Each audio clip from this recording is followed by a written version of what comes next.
You don't want to see all the stuff in here. You don't want to see it. You really don't. A lot of naked people. Yeah, a lot of oils and potions. Potions, lotions, and lotions. Yes, a lot of stuff like that. So let's do this. What is this? You gotta do the thing.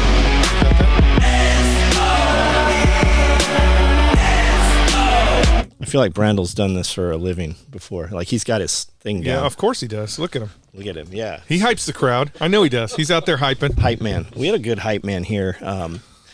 We had Spags here from Spags Unfiltered, one of the owners of EMP Shield. Oh, okay, yeah. Was MCing. He does a good job.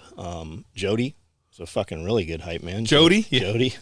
Jody's like, hey, I want to do a podcast with you, but I want to interview you. And that was a good one. Was it? Like, man, dude, we did what, 20? We did a lot. I'll bet fucking 17 of them are like bangers, like fucking really good conversation, like shit that I never thought I was going to hear and things that I also never thought I would say. It's weird because the teacher, that guy, the college professor. Oh yeah, he's a fucking college professor. He has the Dangerous History podcast. It's one of my favorite things that I edited. I was like, because it took me to rewatch it to understand what I was watching. Right. I was like, holy shit. Okay. Yeah. It was awesome, man. Are we back on YouTube or are we still in? No, we're on YouTube. We're back. Mm-hmm. Band's over. Yes, and we're Did anybody figure out what John said that it. got us fired? Yeah, it was medical disinformation. Episode 19. If you watch episode 19, please tell us what we said that YouTube was like, oh my God, I can't believe you said that. Did you guys see your new shirts? No, we did not look at the new shirts. What are the new ones? It says speed. Oh, yeah, speed, surprise, and violence of action. Okay, I'm going to throw this over the camera. I hope it does not hit that camera. And now we know why you don't play baseball. So what do you want to... It was because of the tattoos. This is, what is this, episode 21? Mm-hmm. Episode 21. Pulling the Thread podcast, episode 21. Let me hear your radio voice. Radio voice. My radio voice. Smooth jazz and all the jazz. So you were out doing ninja shit during Self-Reliance Festival? You didn't make it because... You don't have to say who, just say what. Oh, yeah, I was just doing thermal imagery. I was just doing some thermal imagery stuff. Were helicopters involved? There were no helicopters. Well, I mean, technically there were helicopters, but not involved in the thermal imagery. You're gonna mostly step vehicles. Your game up, buddy. Mostly vehicles. They're doing a night vision class with a helicopter. I mean, night vision's passé. If you're not using thermals, you're just not in the fight. The reality is you're not. Got it. If you're going to Wish.com and buying, can I get it on Wish? PVS 14s Gen 3, you're not even in the fight anymore. Could I get it on Wish? I bet you could. I could just get Drac, if you don't know, Lord McConaughey, Drac. Look him up on YouTube. To 3D print me my new night vision. Well, you know what is all the rage is everybody's 3D printing mounts. So you get a lightweight. You get a very lightweight mount. You better have 4 of them in your pocket. Well, I mean, the question is, here's the reality that most people don't understand. Night vision. You're trying not to hit that shit. But I mean, how much night vision time, how much time do you really have under nods? If you're a fucking ninja, you've got some time under the nods, right? You've probably, let's be realistic. Delta Force, I'll say Delta Force. I'll bet realistically they're probably only under nods, like doing nod training once a month at the most. In the house or? Yeah, in-house, whatever. They're going to do a hit at night and they're going to use they'll use the full spectrum bullshit. They're not doing it as they're not doing nod training as much as people think. Like, they're not walking around every day at night. They're not doing that. It's the complexity of the military. It's like, for example, I was in the Marine Corps 20 years. Probably only have, I'll bet realistically, only about 100 hours under nods. The Navy was always showing up to your guys' program with night vision, right? Yeah, but again, but I understand what you're saying. But again, even if you think about that time period, Like even as late as 2005, 2006, even the SF guys were going white light. So there's some of the listeners might not be aware, right? There's a construction cadre basically. Groups will go into Las Vegas, for instance, with hotels that are being built or are even completed, and they'll go in and do full mission profile type stuff like SOTG used to do. Yeah. And they'll literally like blow the shit out of these fucking hotels, right? Bust windows fly out and overpressurization and shit. And in the middle of the night, these construction battalion guys come in and just repair all this shit, right? I would think that those guys, right, because they're coming in on fucking birds and shit. I suspect that that's probably what's happening a lot of times when, oh my God, Blackhawks and Little Birds are in Nashville. You know, it's training situation. I mean, maybe they're grabbing somebody somewhere. It's training, but it's training. You can't technically. Come on. Technically, you know better than that. Technically, the U.S. military, so even Delta Force, you're gonna say posse comitatus, cannot fly into Las Vegas and snatch up John Willis. Okay. That's what the FBI is for. It just depends. Yeah, but you know as well as I do that those name tapes are fucking Velcroed on. Yeah, but even the reality, when you think about it, even when, like, example would be the Branch Davidians. Delta Force was at the compound at the Branch Davidians. But they weren't the focus of effort. They were there, to see what a fucking mess they were going to make. This is how we don't do this. One, to see how TTPs were working because there was a lot of sniper stuff going on, and two, to showcase experimental type of equipment, because you have to remember that was back in 1988. I am almost positive that was it 88 or 92? I don't remember what year it was. Sorry, but I'm almost positive that the HRT team wasn't using night vision at that time, so Delta would be there showcasing that night vision to be able to be like, hey, this is the stuff you could actually do. So usually usually in those scenarios, they're tag-alongs. So for example, if the FBI was going to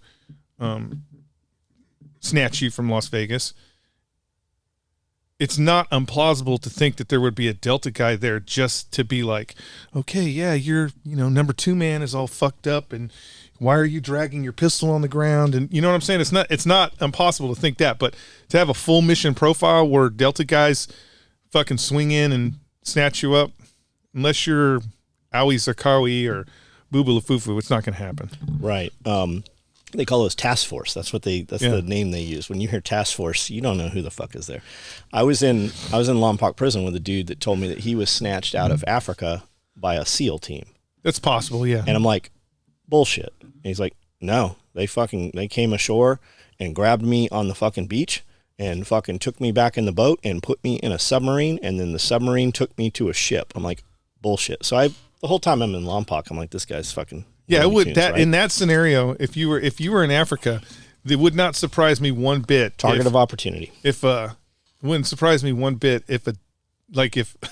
because technically they don't have law enforcement powers. So it wouldn't surprise me one bit if a SEAL team or whatever ninjas are out there, snatched you from Africa, brought you all the way back to the United States, dropped you in Los Angeles, and then had the FBI arrest you on site because you're back in country. So I don't know what happened when he came CONUS, but I asked some guys when I was back home. I remember I was talking to Mike, as a matter of fact, and I told him. He goes, "Oh yeah," he goes, "Highly possible. I might even know one of the dudes that was there when they snatched this dude. Yeah, just wild shit." Yeah, that doesn't surprise me a bit. If you're talking, because I don't know if people remember when it was down in Mexico. It was down south. The Japanese embassy got taken over, and Japanese embassy got taken over. They decided to use force, and the big stink was how many Delta Force guys were on target on site. There's actually a really good video of, I'm guessing it's a Delta guy on the roof with a P90, and he's just got it in the hatch and he's just letting it go, just sewing up that room. But yeah, I mean it again, outside of CONUS, no big deal. But even, I mean, you think about it. You're the director of HRT, and even you're talking FBI, hostage FBI hostage rescue. There's a point where you're going to be like, "Hey, fuckers, this is our job. This is us. This ain't you." Because again, once they go full tit and they start using the military, then the HRT becomes irrelevant. What do we need you guys for? We got these guys over here that we're training all the time to do this kind of shit. What do we need you for? So, and as we know, the federal government doesn't want to give up any dimes. There's never a program that they've ever shut down willingly, because it's all about administrators and how much money they can steal from U.S. taxpayers. So, yeah. Do you think they're ever presented with a mission and they're like, this is fucked up, this isn't right? The HRT team? Yes. No. Mm-mm. They're just yes men? It's not yes men. Again, it's not yes men. The reality is the way the system works, right? The way the system works and the way they present that information to you, right? So if they brought it out, they brought it out. They're going to put the information out in front of you, and they're going to be like, Brandel is killing girls and putting them in his basement and selling cocaine to teenagers at school. You don't have the capability of knowing if that information is true or false, or if it's just an accusation, or I'm sorry, Brandel's not really doing that, by the way.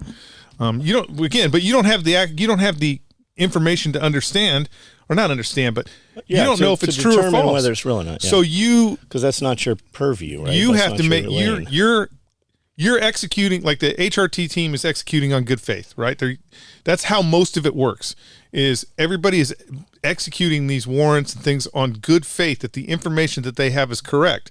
The problem is we have created a Department of Justice that is very slippery with what is true and what is not true.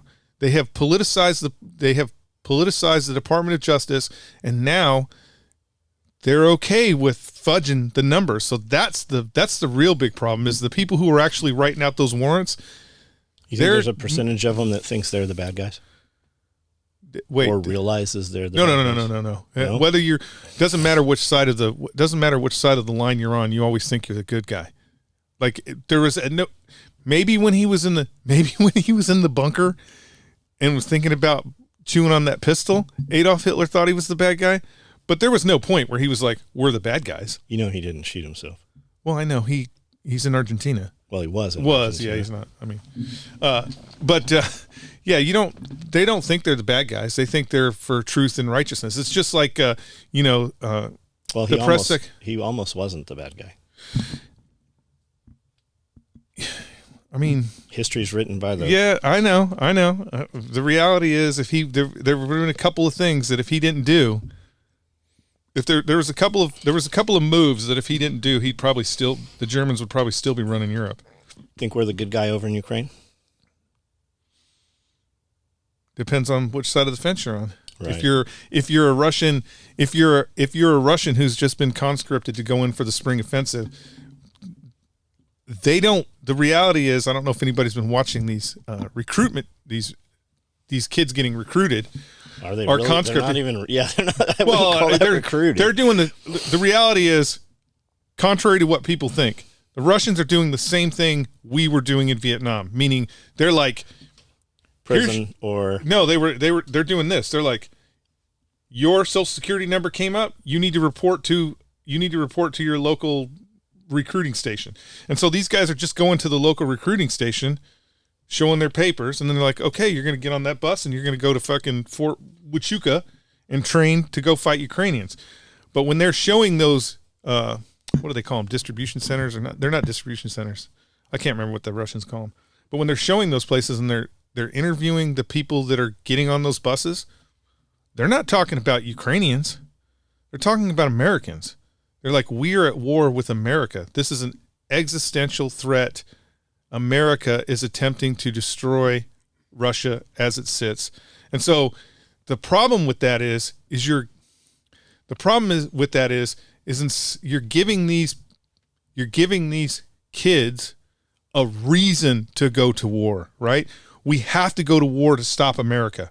and they're giving them a reason. Now, if you're a Ukrainian, I mean, you got to love the Americans because we're giving them not all the tools they need. We're giving them last year's tools that they need. They just gave them $2 billion more yesterday. Yeah, I mean that's the giving them the money's nothing. That's just a pad. Are you following the Trump stuff? No, I mean okay. Am I following it? I'm not really. Are you following aware of it? Yeah, I'm aware of it. Okay, all of this from is a distraction for. I don't say it's a distraction. All of this from the time he was elected to now. Well, actually, I'm sorry. From the time Biden was elected, okay? All the shit that they did while Trump was elected was to keep him from getting anything done, okay?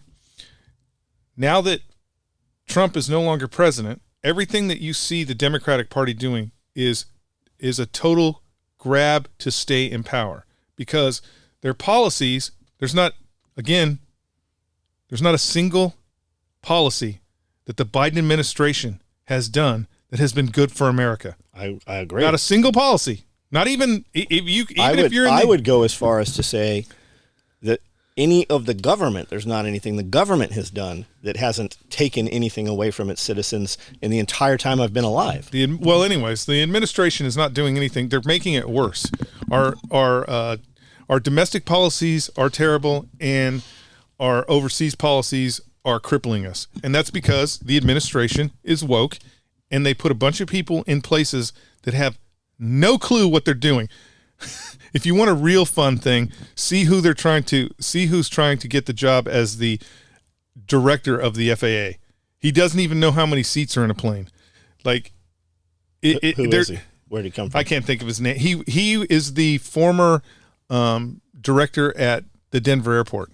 Got it. But he doesn't know anything about administering FAA rules, and they're going to put that guy in charge of the FAA. That is the core of the problem with the left's solution. Is the left thinks, hey, as long as we put these people out in front, everything's going to be okay, even though they're not qualified to do anything. Do you think they really believe it, or do you think it is literally to cripple the United States? No, I think they. I mean, the people that are out there pulling Joe Biden strings really believe it. You think when they hired the bald dude with lipstick and high heels, they thought that dude could do his job when it came to hazardous materials? No, don't confuse what I'm saying. Or Buttigieg, when they made him the director, they thought that dude could actually fucking do the job? Don't confuse what I'm saying. Okay.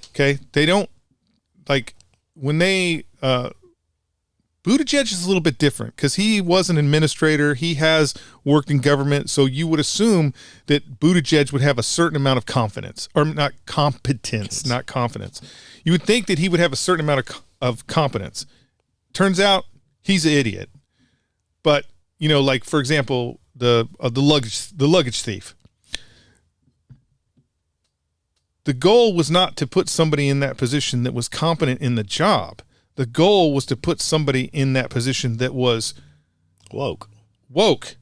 So I could have a woke face to that position. So people would go, oh, guess what? The dude with lipstick and bald hair who steals luggage, he can handle nuclear, he can handle the security of nuclear weapons. To give them credibility. And the problem is these people aren't creating credibility. They're just showing how fucking incompetent they are for putting these people. It's just like, I don't know if you know this, but the old what's her name? The press secretary. Oh, fucking nut job. Press secretary. She was just in a DUI accident where they put her in a car and drove her home and didn't charge her. The black girl. Yeah. I did not know that. Yeah. She was just in a DUI accident where they just swept it under the rug.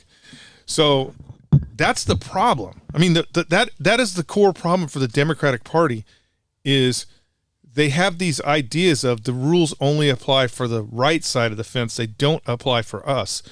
And the sooner the right tells the left to fuck off, the better off everybody's going to be, right and left. I agree. Because they are going down a rabbit hole. It's just like the left isn't even like these people we're talking about. They're on the left side, but they're not. I mean, they're so fucking immensely beyond the left side. It's just like the Nashville shooter. Yeah, where's that manifesto at? The White House. I saw it. The White House praised the Nashville shooter for being LGBT. Now, Came down and talked about fucking ice cream for 5 minutes before he even he knew, like, he came down to address it. the reality is, here's the reality. If you're in the alphabet, like if you're in the LGBTQ, RS, All whatever, A to if Z. you're in the alphabet, if you're in that soup,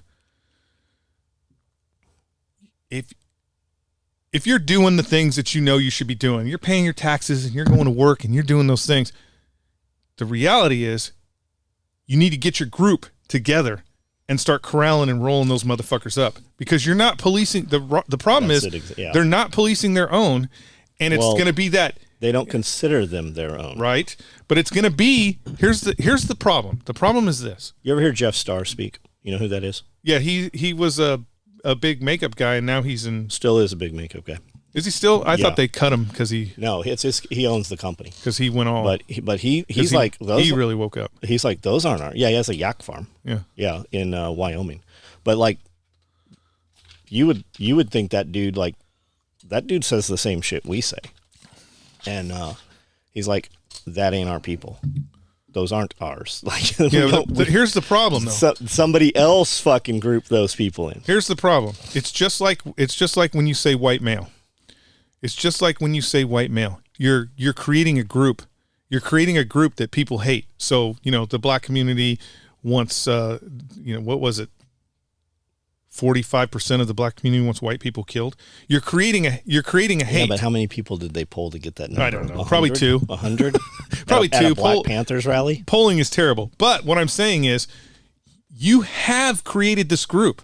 So you don't get to go, because you've created this group, you don't get to go, oh, well, we didn't mean that guy, or we didn't mean that girl, or him, or who, or whoever. We didn't mean that because we created this group. Because the problem is when it gets to the tipping point,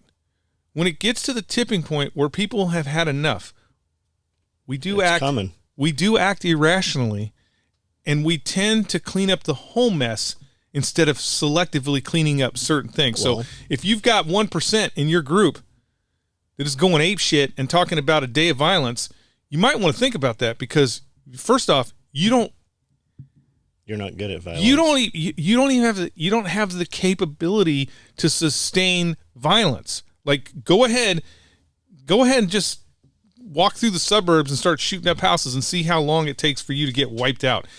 It ain't going to be long, because there's only so much we can take. And at that point, the fearful part of it is you've created this group.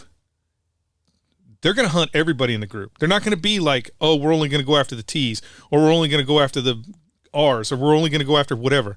They're going to go after everybody, because we don't have time to decide who's good and who's bad. And that's terrible. It is terrible, but that is how history works. 10,000 Catholics, 10,000 Christians and Catholics were hacked to death in Africa in a 2-week period. Yep. Nobody was lining them up and asking who's good and who's bad. And this particular incident in Nashville was specifically against religious order. So do you really want to go down that path? Because you're not going to, in the long run, history is not going to make you out to be that you were on a noble cause because you were trying to protect your brothers and sisters. No one gives a shit. When you look at when Hitler did come into power, and you look at what happened previous, history is kind of following that same path right now.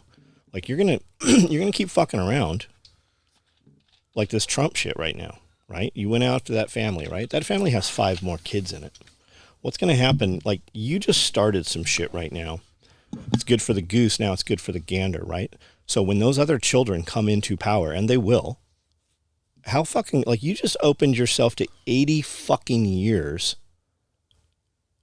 Like, you embarrassed dad, and those kids are watching that happen, right? I was listening to Bet Dave, and he was saying some of these same things on Valuetainment today. He's like, you better watch fucking the 16, 17-year-old, right? Because when he comes to power, like, you just opened yourself to 80 fucking years of, like, they're going to come back after you. Don't get me wrong. When the train car comes and they start loading people on, I don't care if you're on the left or the right. I'm coming. I'm going to come and empty those train cars, because government is evil. I don't care if you're on the left or the right. Yes. But again, I mean, this whole thing. Okay, we were on the Trump thing. I forget. I need to get this part out. All of this, really, the reason why they keep going after Trump is because they are hoping they are going to get a violent reaction. So they can hold on to power, declare martial law, because there are too many eggs in the basket now. They can't rig another election. That's what Spirko said yesterday. We were on live with him, and he said, I just hope one of the Trump tards, and he doesn't mean Trump supporters. He's like the absolutely insane. Yeah, everybody. There's like everybody has them. You know, they're looking for some violence and something to film, because if they wanted to do this, why did they put it out public? Hey, he's going to be here at this time, right? Why are we having him roll in someplace where there can't be security? Why aren't we just doing this like they do in a normal dude who's in, like, do it over the fucking internet, right? Why is this even happening where you know about it? Yeah, the only thing they're doing is, I think they're grasping at straws because they want. If this totally goes kangaroo court. Dude, they're going to hang this motherfucker out to dry when this is over. They're going to walk right the fuck away from this dude. Holy shit. His daughter worked for Kamala on the fucking campaign. His wife, this guy's just ended. Like, I don't know how they even got him to do this. I don't think he wanted to. I really don't think he wanted to. That's why the charge sheet is so shitty. Again, I don't ever, my TV doesn't even have CNN News. And there was a clip from CNN News talking, they had some people on there yesterday after it was revealed what they were charging with. And even CNN News, the crazies at CNN News were like, holy shit, this is some weak soup. I can't believe that this is what they're charging him for. Because all of it can be thrown out. It's outside of statute of limitations. Did you see on top of it? They can't prove that he even put the stuff in the ledger. It's like... Did you see on top of it that he just won another judgment against Stormy Daniels? So poor Stormy. One court awarded Trump $500,000 in damages. Stormy. And then just gave him another $50,000 for legal fees. One court has awarded Trump for, I guess they went after her for extortion or something. I don't know what it was. But you got this other court's going after him for charges, even though the other court awarded Trump fucking damages. Hey, Stormy, I feel for you. I know you're just... I see these how old is she now? I bet she's 40 or... She's got to be in her 50s, maybe? Like, I see these thumbnails. She looks hot. Does she look hot? I don't know. I haven't partaken Stormy Daniels since, the 80s. Was she was a porn star? Like a real porn star? Yeah, a real porn star. Sorry, Stormy. I do feel for Stormy Daniels, right? She's just like any other entertainer. This guy's going to pay her a bunch of money to sit in a room with him, and whatever they did, and then it just rolled up into this big, because I guarantee you Stormy wasn't like, oh, I can get this motherfucker because it's Donald Trump. It was that her lawyer, who, by the way, is in jail, he convinced her that we can make money off of this. And so Stormy was just looking for a payday. I feel sorry for Stormy Daniels. I didn't know when he said the horse face thing years ago. I didn't know they were talking about the same person until yesterday. I feel sorry for Stormy. So what do you see coming from this? Nothing. Is this somehow going to... I heard all kinds of shit, like they're going to put a gag order on him. He's not going to be able to run for a president. All kinds of stuff. They can't do that. There's only two outcomes. Really, there's two outcomes. Nothing happens. Like they run it through the legal system, and so far, I will say that the legal system, through all this wokeness, the legal system has actually been working the way it's supposed to. So they'll run it through the legal system. His motions are going to get all this kicked out. He's back to Mar-a-Lago. Did you see Did you see that they invited Trump to speak at Davos at the World Economic Forums a couple of years ago? I didn't see that. So he got up and actually gave a speech about basically how they're evil and we're not doing we're not doing none of this shit. You guys are the fucking worst thing for the United States. And then they had this dude who is the advisor to Soros and the advisor to fucking all these guys. And he spent the next 5 hours giving a speech about how the United States is the biggest threat to to the World Economic Forums, and Yeah, like of you course. never heard any of this shit. It popped up on a feed today, this morning, as a matter of fact. I was watching, pretty fucking wild. Yeah. So it's either going to get squashed, or it's going to be, because it's in New York City, it's going to be a complete kangaroo court, and he's going to get convicted on the charges presented. Now, What if he just went like, "Fuck you, I'm not coming"? I mean, imagine yesterday if he'd have pulled up out front and been like, "I don't recognize your authority. I'm not fucking coming in." The Secret Service was. I mean, who was going to pull them in? I think technically, because of the way these charges are, because he's being charged for a violation that is superseded by federal law, so he wasn't being elected in New York City, so they can't charge him with election fraud.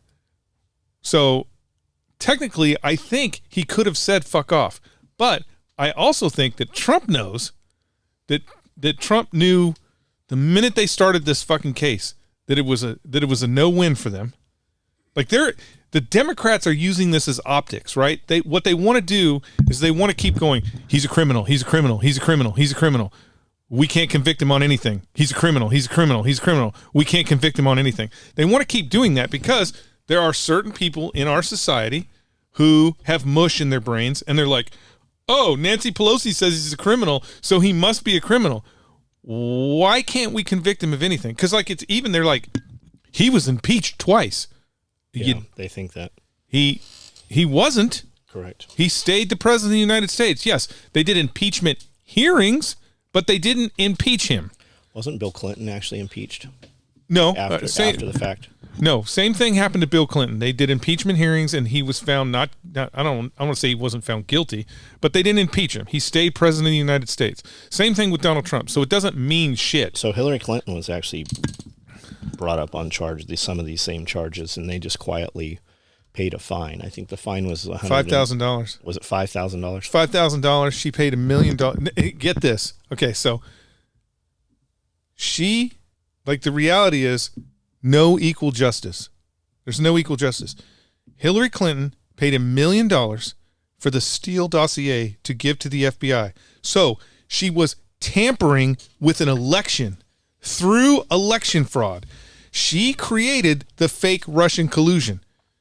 Now, you know it's true because she had to pay a fine for creating the fake Russian collusion. So she actually interfered with an election. To compare what she did to what Donald Trump did, they're not even in the same ballpark. Like Stormy Daniels got $500,000. So if I can pay $1 million to interfere with election, is that treason? It is treason. So what's the punishment for treason? Well, technically it's death, but I don't think we've done it since the end of World War II. Are we going to see it? No, no, they're not coming back. Never happening. No, the Clintons aren't getting charged with. No, I don't mean them. I mean any of them. Executions? Mm-hmm. Who knows what the future holds? The future could hold all kind. I mean, the left goes any more left, they could be doing executions in the street. I mean, they just. I think they said that it was okay to kill. They just said it was okay to kill Christian kids. So, the fuck's going on over in Israel? Same shit that's going on all over Europe.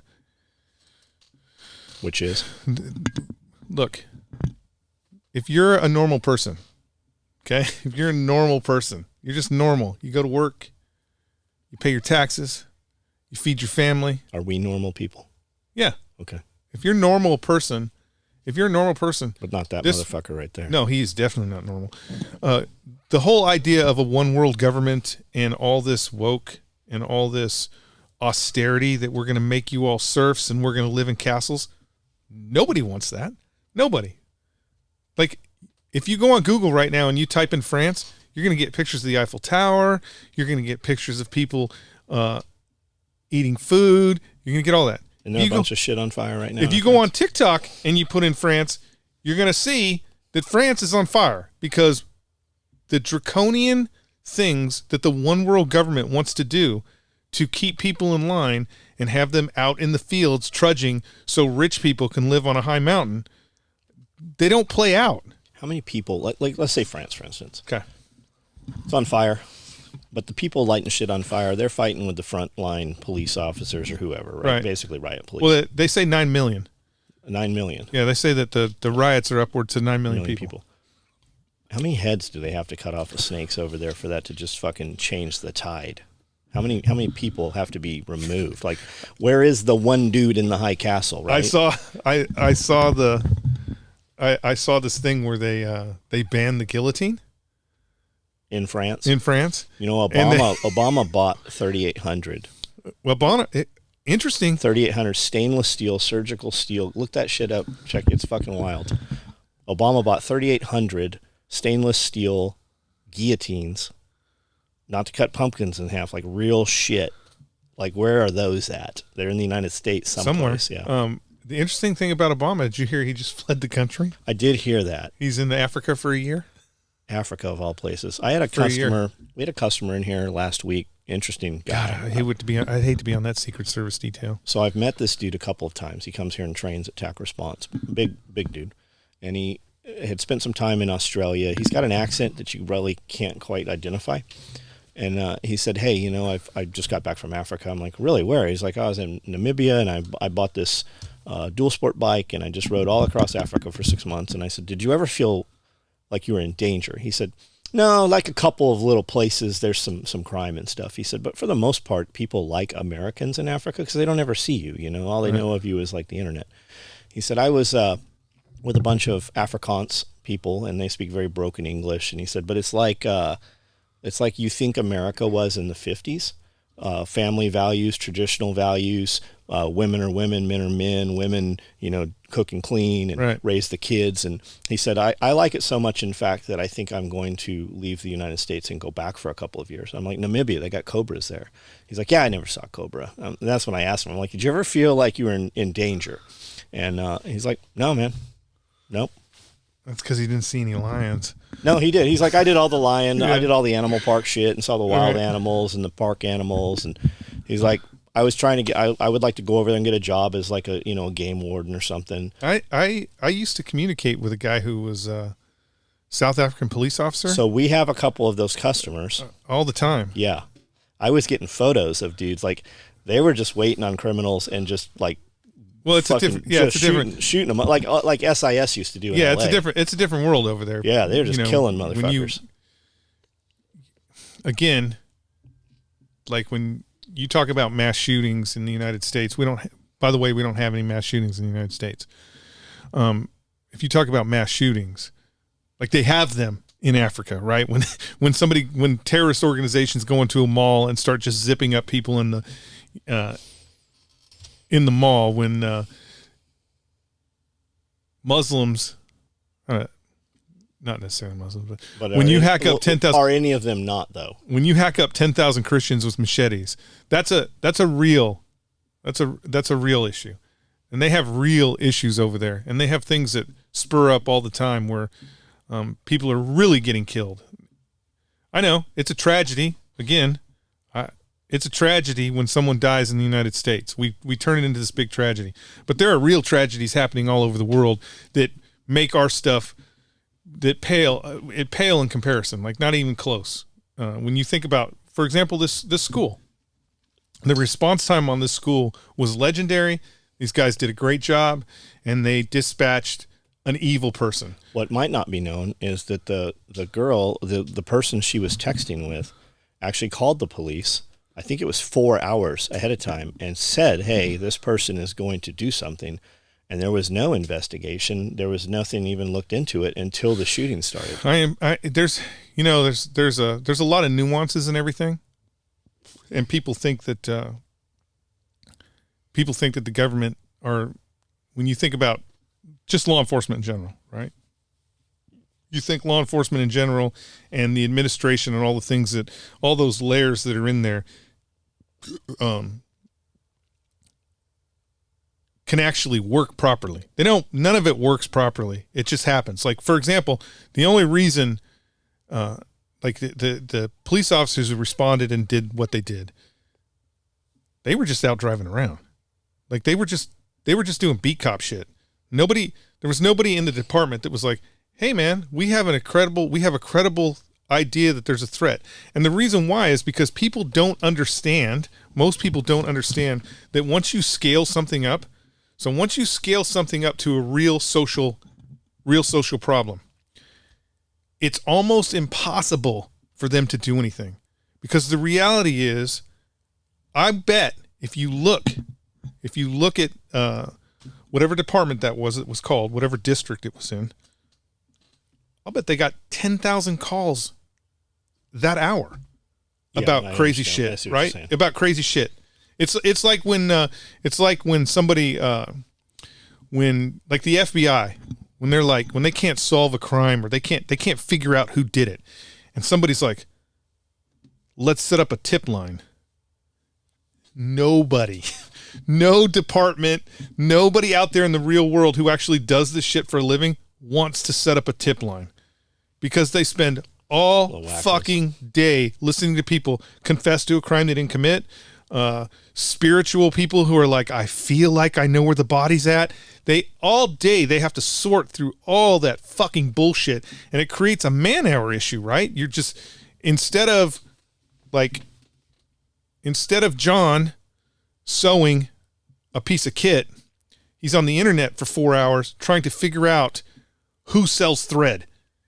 So the piece of kit never gets looked at again, because we're talking to spiritual mediums and fucking wackos and people that think they're doing you a favor by going, a black car drove through my neighborhood at 3:00 in the morning and there was 4 people in it and I think they were involved. It just creates this problem, right? It creates a problem. So I'll bet they got 10,000 phone calls, and I'll bet the reality is, if we listen to the tape, I'll bet her friend, the way she described what was going on and all that, it was like, got it, not a priority. We just, because again, they can't really, they can pay you a visit. Like a welfare check. Yeah, they can pay you. They can do a welfare check, but a welfare check is way on the bottom of the list of things on on the red flag kind of shit. Which I guess people are trying to say, well, the governor of Tennessee didn't say we won't do red flags, but he also didn't say we were doing red flags. Red flags is going to get pushed everywhere. It's going to get pushed, but it's already a cantankerous thing in the Supreme Court. It's going to get shut down. So it's part of the 15-minute city thing. Like, if you're getting the federal funding for it, you're going to have it. Well,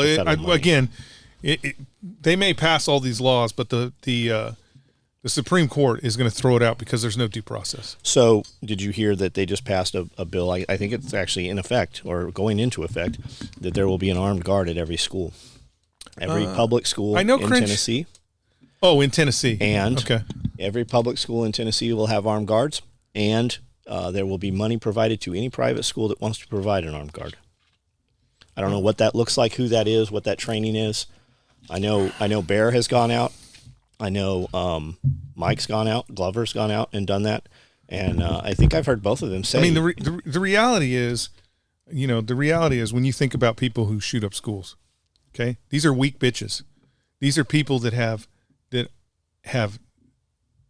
nothing going on for them in their lives. They are weak, and they are looking for a weak target. So just the mere presence of a police officer. Well, that's what that's what she said. I was going to hit this other school, and because of security, I came over to the mere presence. Just the mere presence will. It won't completely eliminate it, because you're going to have kids that go to those schools that will. Kids that go to those schools that will use the idea of how they're defending themselves against them. There's always a way. The truth of the matter is, there's always a way around something. There's always a secret tunnel or a fucking handshake or a thing that you can do if you really want to do evil. That's the issue.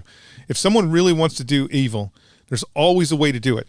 The only thing that you can do to deter evil is make sure that you are personally ready for evil. Well, violence. You have to be prepared to bring more violence. You just have to be prepared, because here's the thing. Usually outside of a government, outside of government evil, it's kind of hard to. when they just start loading people on train cars, it becomes a little more difficult. Still, not impossible. How close do you think we are to that? We're not close. We're not close yet. We lose the war with China, then there's gonna be some train cars, because China will be doing it. Because the power vacuum. No. We'll. Here's the thing: we may end up a second class citizen, or a second class player in the world, right? The only country that has the capability of surpassing us is the Chinese, and we may become a second class country to China, but we will be like China is today. We're still going to be like, fuck you. We are no longer the petrodollar. You know that happened, right? That's not true, by the way. Explain that. The petrodollars, we are still on the petrodollar. The reason why is because most of the places in the world outside of petrodollar, so Saudi Arabia takes the petrodollar because they import 54% of all their goods. They bring outside of Saudi Arabia. Saudi Arabia. Yeah, the oil, basically the oil countries, they have to import everything because you can't make things in the desert. So they import everything, whether it's their Perrier water or the fucking snow in the mall. They import all that shit. You can't buy it with yen. The Chinese, while the French surrendered, because we are at war with China right now, and the first thing the French did was surrender, and they just did a deal with China for yen for LPG, as did Brazil. Yeah, but again, it doesn't matter how many third world countries, and I think China. I think Germany just did also. No, it doesn't matter how many third world countries China props up. Okay, because the reality is, it's cool for China to be like, hey, we have our own financial system, and these are the countries that are part of it. They're propping up all those countries. Like, seriously. Now, I know people will be like, well, they're propping up our economy too. No, it's not the same as propping up Brazil. It's not the same as propping up India. It's not the same as propping up. And the reason why they're doing it is not because, and I think this is the faulty part on the Chinese thinking, is the reason why they're doing it is not because they want to strengthen the yen. The reason why they're doing it, and the reason why they're doing it in the countries that they're doing it in, is because they want the natural resources. So they're using their financial backing in order to fleece the country. Okay? Now, that only works for a certain period of time. Right, as soon as they can't pay it back. Well, no, what I'm saying is it only works for a certain period of time until local, like what happened in Malau when they went out and burned down the local Chinese, because they were.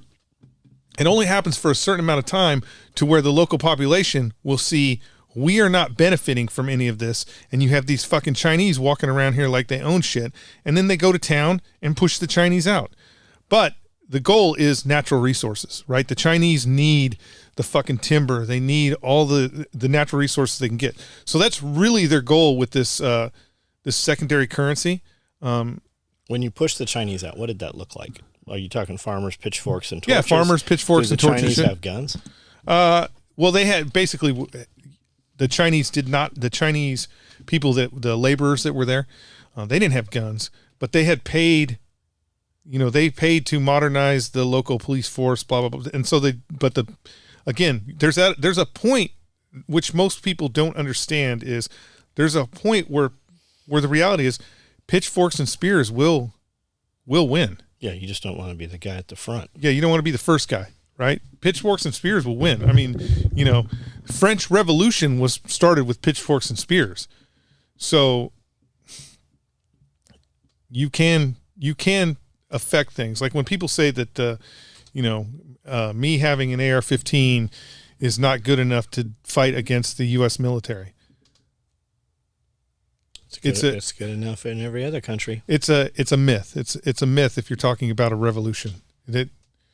Because again, the truth of the matter is when people say that is I have an AR-15, and with that AR-15, in a matter of hours, probably not hours, I can have an M1 Abrams. I mean, I really could. I know where one's at. I know where it's parked. I know how they lock the gate. I could have an M1's Abrams. I could have an Abrams. Where is it? It's close. Around here? Yeah, it's closer to you than it is to me. There's Abrams here? Yeah, couple.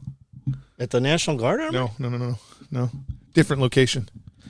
I know that's that old ass fucking tank over there at the National Oh, the Guard. M60 tank. But again, the yeah, reality we is saw what he did. But again, the reality is that gate guard, that M60, I'll bet it wouldn't take much to get that thing fired up. And an armored vehicle is an armored vehicle. Well, there's armored vehicles right up the road. Yes. But so, anyways, that it's a non-player when you think about that. Plus, everybody assumes when they talk like that the whole U.S. military is going to be on the side of the government, and that's not how it works, guys. Especially with major civil unrest, they're going to be home. It's just not how it works. Yeah, It's not how it works. I mean, take a look at Turkey. The U.S. military, and when they had their revolution recently, the Turkish military capitulated without even firing a shot. Like they were like, okay, rioters, you're good. You can party on our tanks and it'll be cool. You don't know that the U.S. Army's not going to do that. Do you think Milley? Did they let them go grab the politicians? I don't. You know, because that's going to be. Well, at the point, here's the thing. See, I believe believe they have set up their own private military. No, they did. That's what all your TSA and all these people, right? It's where all this like your IRS funding for all the ammunition and all that shit. Those are off budget militaries. The problem with those scenarios, right? When you think about like I don't know, we'll just use I'll use Joe Biden as an example, even though Joe Biden is Willie Gates. I'll use Bill Gates. Okay, Bill Gates runs into the same problem that every rich person runs into. Okay, in order to his employees hate him. Well, it doesn't necessarily have to be hate. In order to have the best protection possible, he has to hire the right people, and in hiring the right people means his security detail are meat eaters. They also probably, at least 2 or 3 of them, have a pocket constitution in their back pocket. Like they believe that they are Americans, that they believe that they fly the red, white, and blue, and that Bill Gates is paying them to follow him around is just a paycheck to feed the family. So when the balloon goes up, when it really happens, is Bill Gates safe? Is he really safe? Because one of those guys is a fucking red cell dude who understands how to be covert and quiet. We had a red cell. So dude walks up, I'm having this conversation, and I'm like, he said, I asked some questions, right? And he's like, yeah.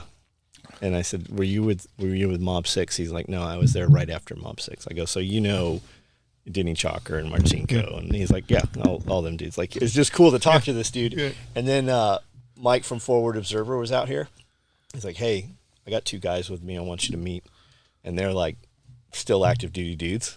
And he's like, one of my guys used your medical backpack, saved some lives over in Iraq. I'm like, did your guys make it home? He's like, oh, they weren't our guys. They were they were those guys. But it was cool that there's 2 dudes on his cadre that are still, but that's they walk amongst us. That's what I'm saying is, if even the Walmarts, right? You're the Walmarts and you feel like you have to have a fucking, a mini army.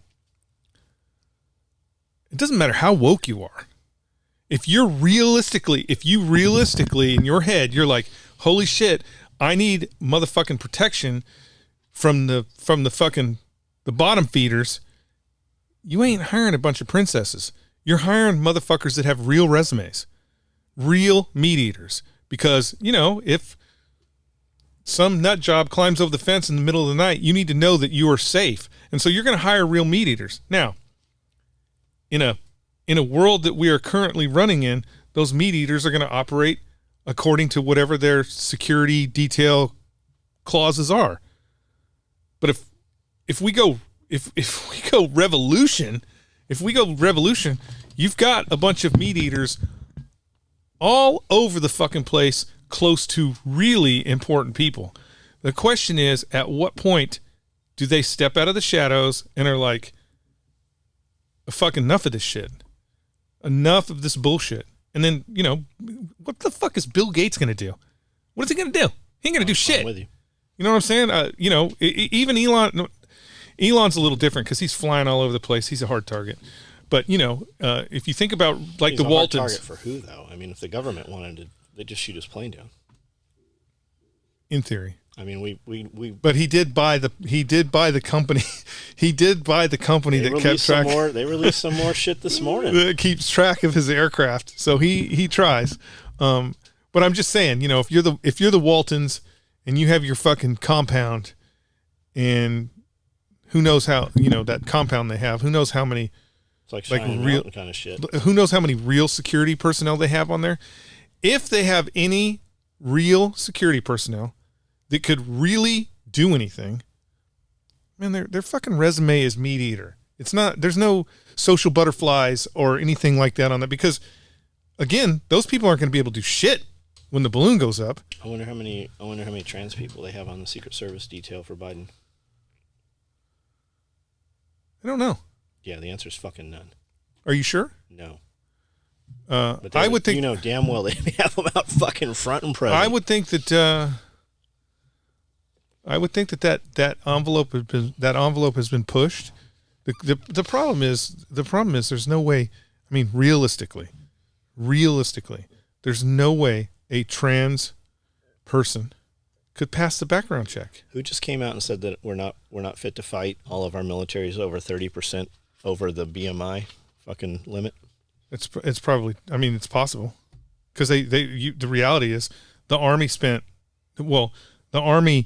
no longer battle effective, I think is what they call it. The Army when you lose so many parts, so many bodies of your unit. The Army specifically, and I believe the Marine Corps did for a period of time too. All during COVID, they were like, no more PT tests. So again, you got a bunch of fucking 18-year-olds that live in the barracks and eat Cheetos all day, and you tell them they don't have to do PT tests. And I'm not talking about for a year. The Army hasn't done a fucking PT test in 6 years. Regular Army. I'm sure the fucking Rangers were making their guys do it with the masks on, and the Rangers were probably like, put your gas mask on, you're going to take a PT test. Regular Army, they haven't been doing it for, I mean, the reality is, look at Miley. He's a fucking tub. It's a fucking tub. But the truth of the matter is, when people talk about, when people complain about, like, the dollar's not worth anything, the U.S. military is so I heard the dollar's fat. The dollar's trading at 75% value right 88 cents to a dollar.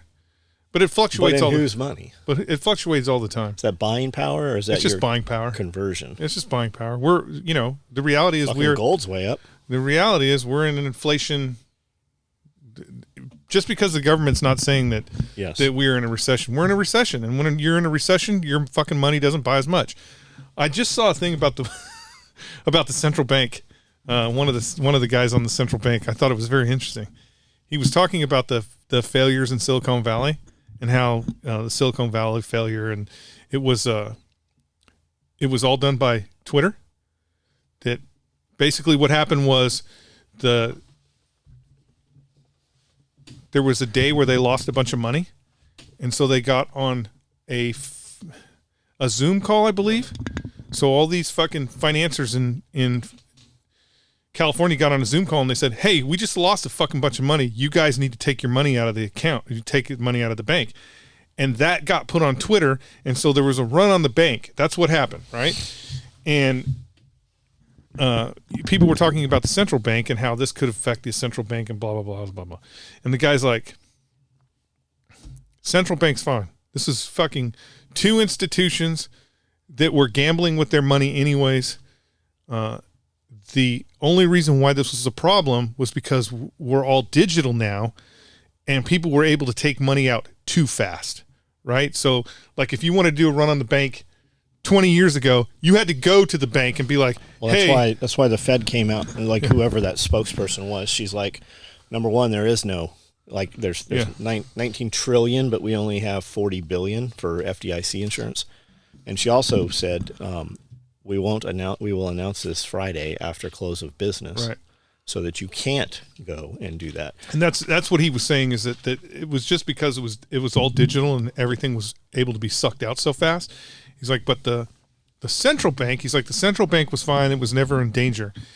And somebody asked him about gold. Should you divest in gold because of because of how the... And he's like, you shouldn't. We're busy buying it. No, his exact words were, no, bullets. You should buy bullets, because if the central bank collapses, he goes, the reality is, if the central bank collapses, nothing's going to be open. Your gold's not going to do you any good.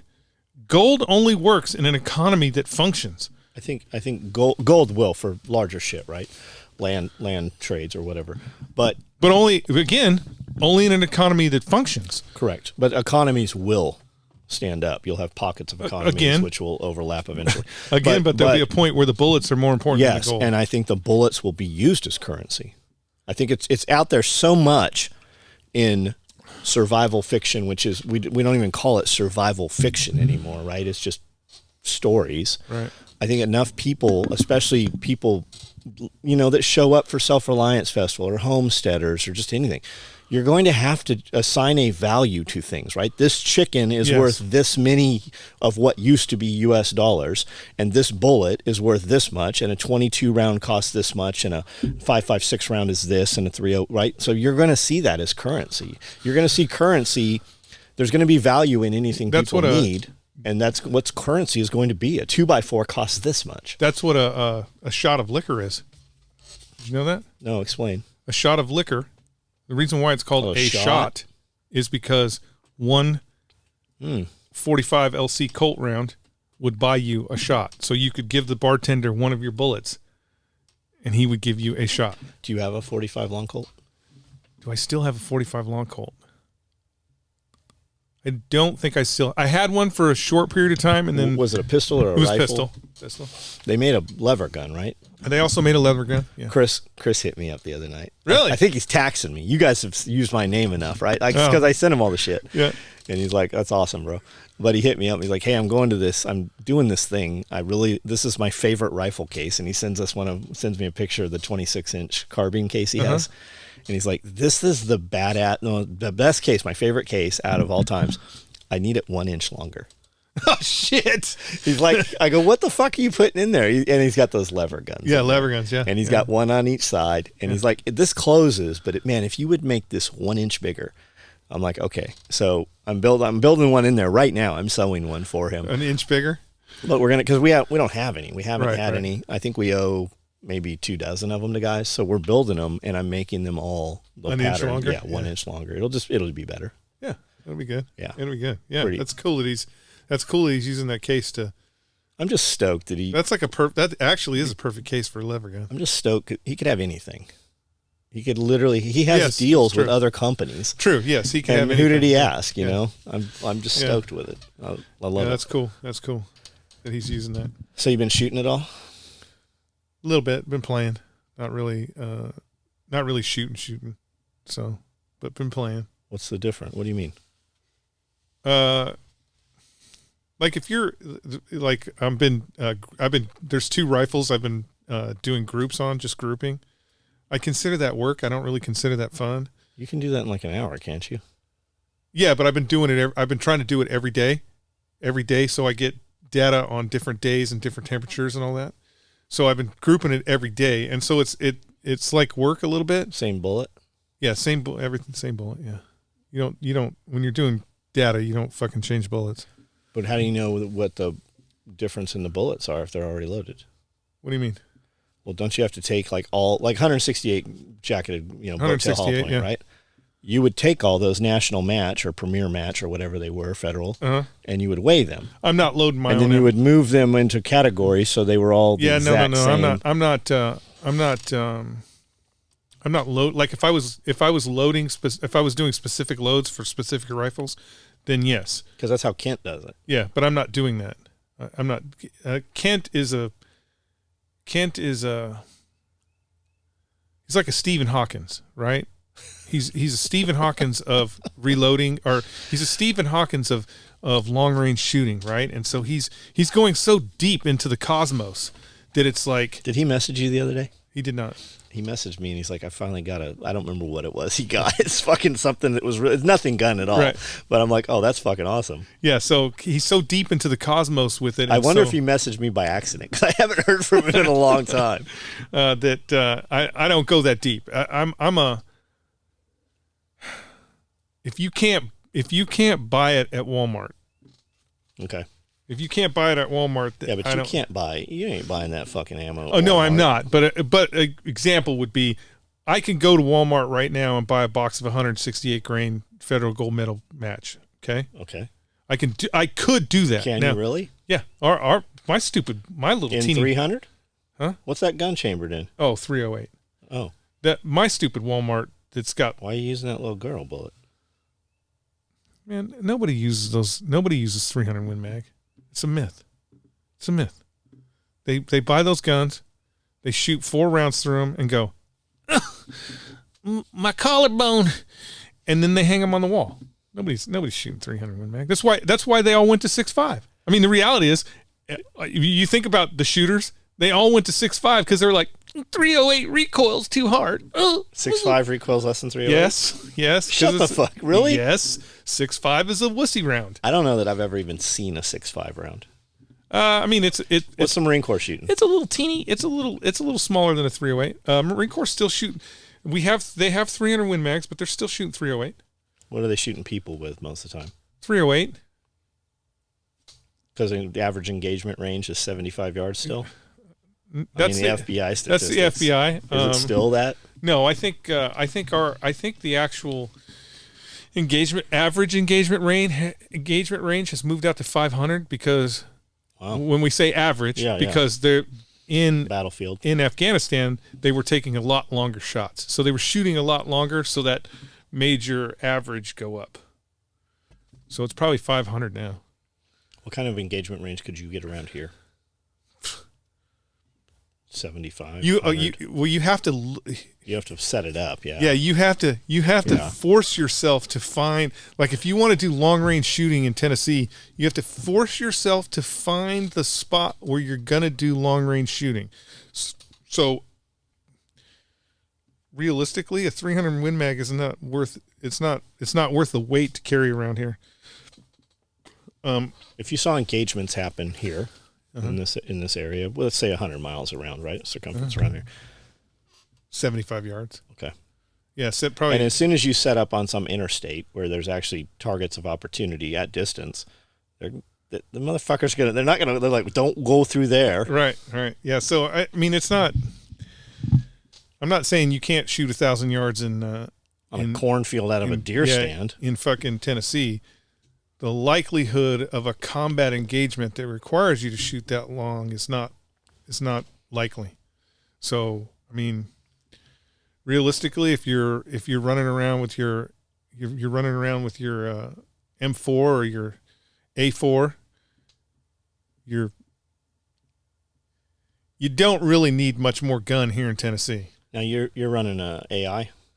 Yeah. Accuracy International. Yep. Is it Arctic Warfare? It is not an Arctic Warfare. They don't make Arctic Warfares anymore. I didn't know that. Because you suck. Because AI sucks? No, I mean, the truth of the matter is that because they stopped making them, because the gun sucked. No. That Accuracy International, that green gun from the 90s, that AI, Arctic Warfare, that you thing. You have one of those, don't you? I do not. I so messed up when they offered that thing for sale. When they offered that thing for sale because basically what happened is I got one first time I got one from Gunsight, loaner to SOTG, and we had it for about 6 months, maybe even longer than that. But we had a loaner from Gunsight that got sent back, and then when I got to sniper school, we actually got another one and let all the students shoot it there, and I think we put. I want to say it had 8,000 rounds through it. And AI was like, Accuracy International at the time was like, hey, does anybody want to buy that gun? And I'm like, even at the time, it was still, I want to say, I want to say the number was in the maybe close to 4 or 3,500. Yeah, I thought it was 35. It was expensive. So even at the time, it was still expensive. And so I was kind of like, I had a hard time spending that kind of money.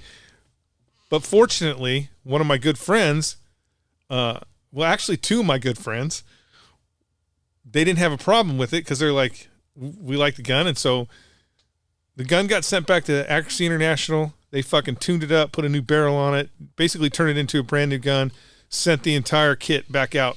At 8,000 rounds, what was the gun doing? Didn't matter? Didn't matter. That gun, those guns are so fucking good. Like when we got the first one at SOTG, we had just also got a Leica laser rangefinder. And that was back in the 90s, that was the premier laser rangefinder. And we paired that laser rangefinder up with that rifle. It became unfair. Like you would point at things, you'd be like, rock on the side of the hill, 875 yards. Boom, ding, every time. Like when I at Gunsight, when I first we got to Gunsight. It's kind of a long story, but we got to Gunsight. I was at SOTG, Colonel Powers. We were all out there doing a CQB course, and the Royal Marine Commandos had turned me on to this gun. They were like, the L96 is better than the M40. The M40 is a piece of shit. I'm like, not a chance. The M40 is the premier sniper rifle. You guys don't have shit on us. And he's like, no, here it is. And he showed me the pamphlet. And a pamphlet. He didn't even have the gun? No, they didn't have the guns. They had to shoot. When they qualified at our course, they had to shoot M40s. And that's why he's like, this gun's a piece of shit. I can't shoot this thing. And so he shows me the pamphlet. And, the British were doing deployment kits before the U.S. even knew what that was. So, the gun came in a hard case. It had magazines. It had all the SL3 that you could possibly imagine all in the case. So it looked really cool. But, again, I'm a Marine Scout sniper, so I got to be like, it's a piece of shit. You guys don't even know what sniping is. It doesn't even look like a gun. Fucking junk. And so we go to Gunsight to do CQB stuff. Somehow the owner of Gunsight brought up that they're the first people to be able to import the AI, the L96s. And I'm like, it's a pretty good rifle. Might be. And Colonel Powers is like, would you like to shoot it? He's like, do you want to shoot it? I go, yeah, they didn't have one. The Brits didn't have one, so I couldn't shoot it. I would love to shoot it. And so he's like, no problem. We'll set you up one right now. We go into this little tool shed that they had. We walk in the door, and the guy literally, he's got an L96 up in the vise, and he literally goes, click with the barrel. And the owner's like, hey, these Marines want to shoot the L96. And he's like, I just finished putting one together. What scope do you want on it? You want a Leopold or you want the Schmidt and Bender? At the time, I was like, because I think the Schmidt and Bender that they had still had the post reticle. I'm like, I'm not familiar with the Schmidt and Bender. Premier reticle. Yeah, because it was the Leopold M3. I'm like, put the Leopold on there, and they put the Leopold on there, and we go. What power? This is 10 power. We go to the range. we go to the range, and they had a range that was a zeroing range, and it was 100 and 220 yards. So there was just 2 sets of targets, one at 100 and one. So imagine he just put the barrel in this fucking thing. I do 2 adjustments for 0. It was a 2-minute of angle target, so it wasn't that small. But ding, then he's like, shoot it out to 2. I'm like, ding, it hits, right? I'm playing with it, and Colonel Powers is like, he's like, what do you think? It's pretty awesome, isn't it? And I go, again, I'm a Marine Scout sniper. The M40 is the best rifle in the world. I'm like, sir, that's only 220 yards. We could do that with your pistol. Come on, it ain't that cool. I mean, if we could shoot at distance, we could shoot at that might change my mind. And so the owner's like, oh, you want to shoot long range? We can set that up tomorrow. I'm like, cool, let's set it up for tomorrow. And so they set up for tomorrow. The next day, they put 2 silhouette targets. They had one at 980 and I think 1120. And why weird numbers like that? Just because it was as far as they could get. Well, we were on a hill and we were shooting down in a valley and shit. And so they put those targets out there. I think there was one at 400 too. And again, bing, bing, bing, bing. I think 20 rounds. I missed one shot. It was at the 1100 yard line, and that was 100. That would have been 100% me, not the gun. The fucking gun was just a laser beam, just fucking hit. I was like, I have to have one of these, and we borrowed one at SOTG, had it there, had the students shoot there, and the students would take.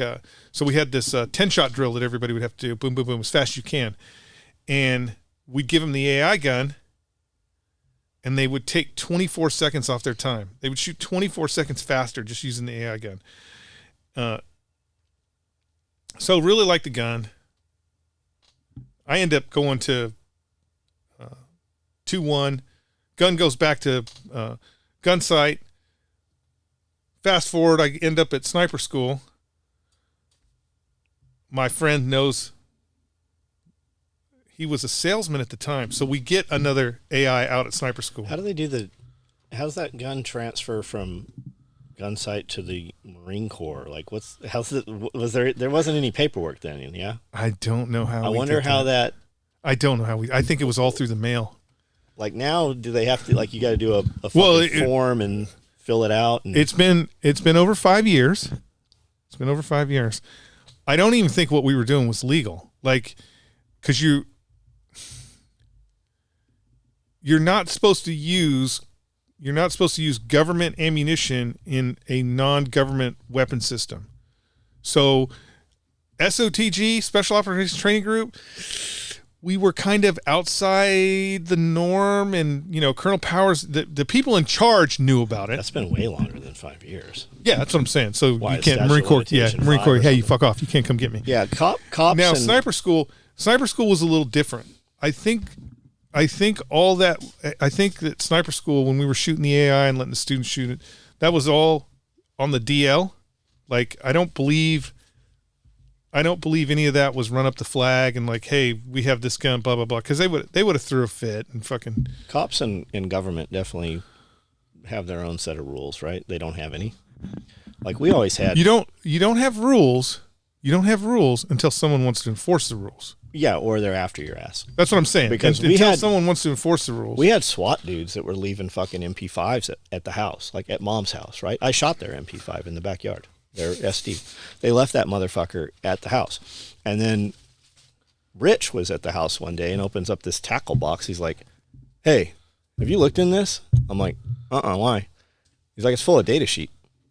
Like all the shit was right there, right? All like, it wasn't, they're just like, oh, I'm just going to leave this shit here, build this thing, Well, I get, again. And nowadays, like, I'd be like, hey, don't even leave. You can't park your car in my parking lot. This is set up. Are you framing me? What the fuck's going on, Again, it boils down to how laxed.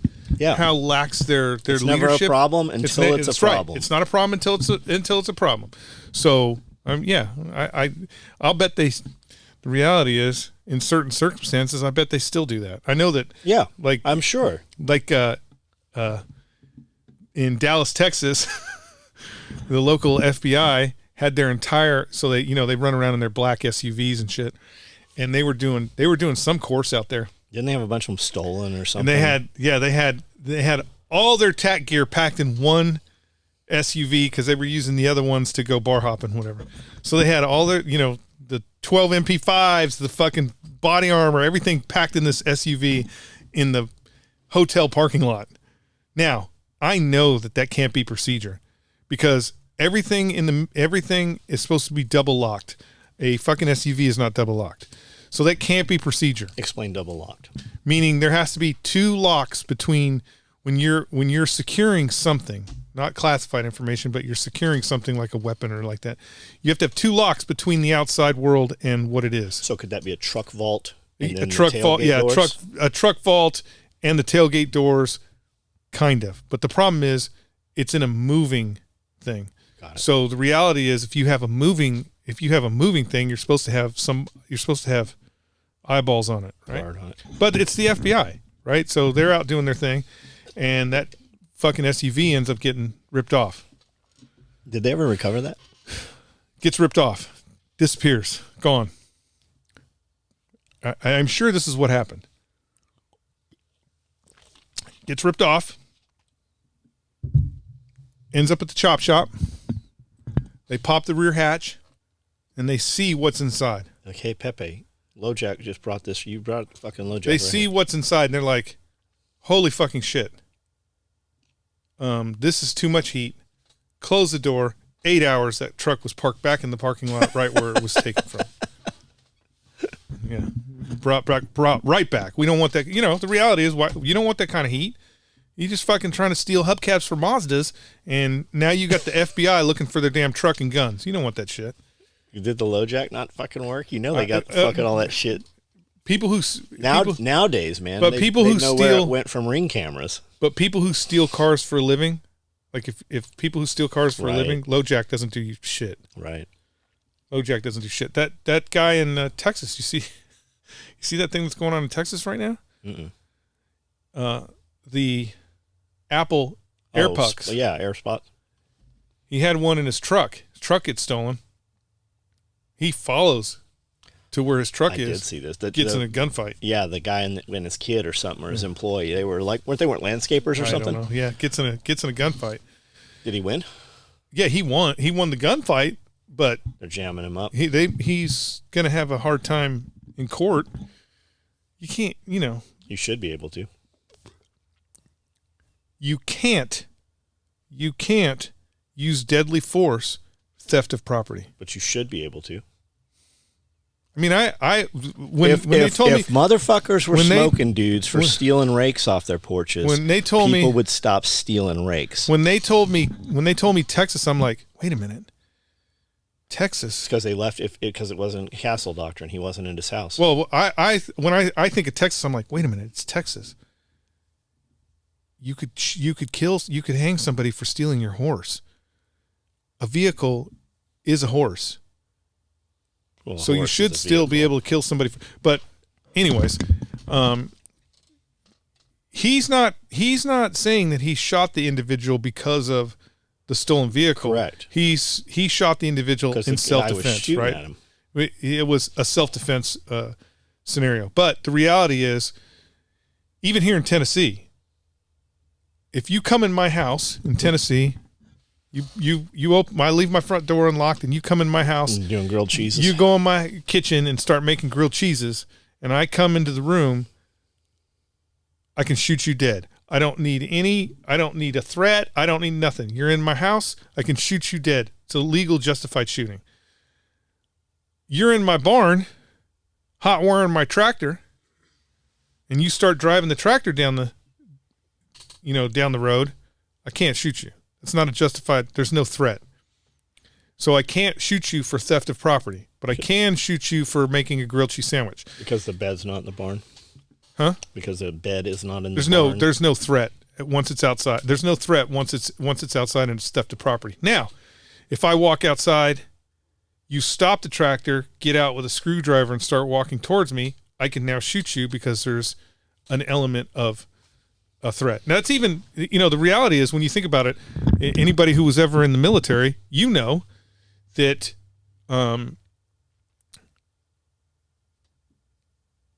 you're only allowed to use deadly force in the protection of nuclear weapons. So, for example, if looked like deadly force they used at Camp Pendleton about 9 weeks ago. Threat of violence or a threat of death. So that's different. How'd the SUV get on fire? If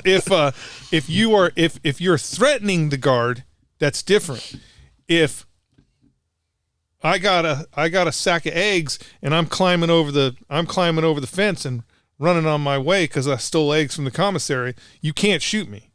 You can report it, but you can't shoot me, unless again the only time it changes is if it's a nuclear weapon.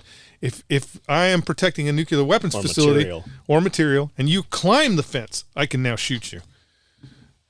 Which I think is probably the same thing that happens at because they're S4. There's nuclear material out at Area 51. So I'll bet that's how they get around that they can shoot you. So that's whack and hunt on out site. There, the primary security out there, or used to be. We know some guys that used to. Yeah.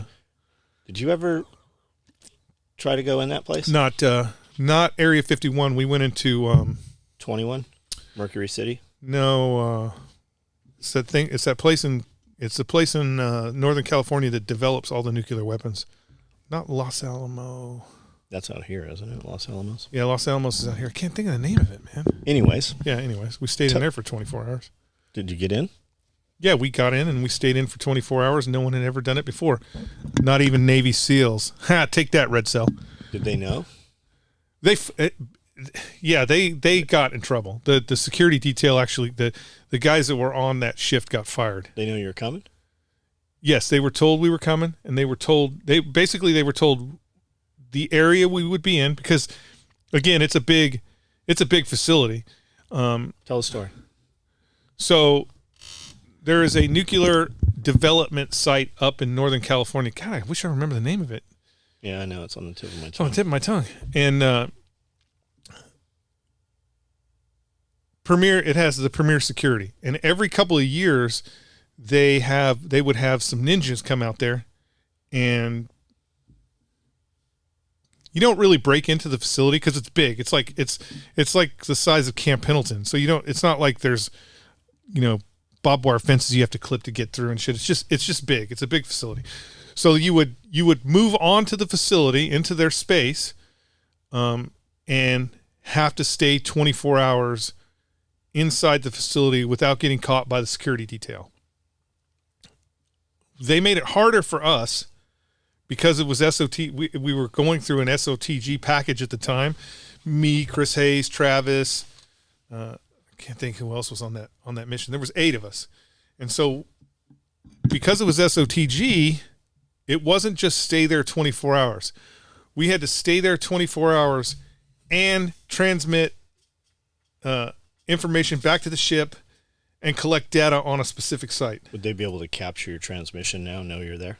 Now they would, They would but just be able to DX you right off of yeah, that. when we were doing back then, even back then they could have triangulated. Well, security might not have been able to. They could have tried to, but I don't think they were doing that. So basically what we had to do is we had to set up, we had a 6-man element that set up security and comms to the ship.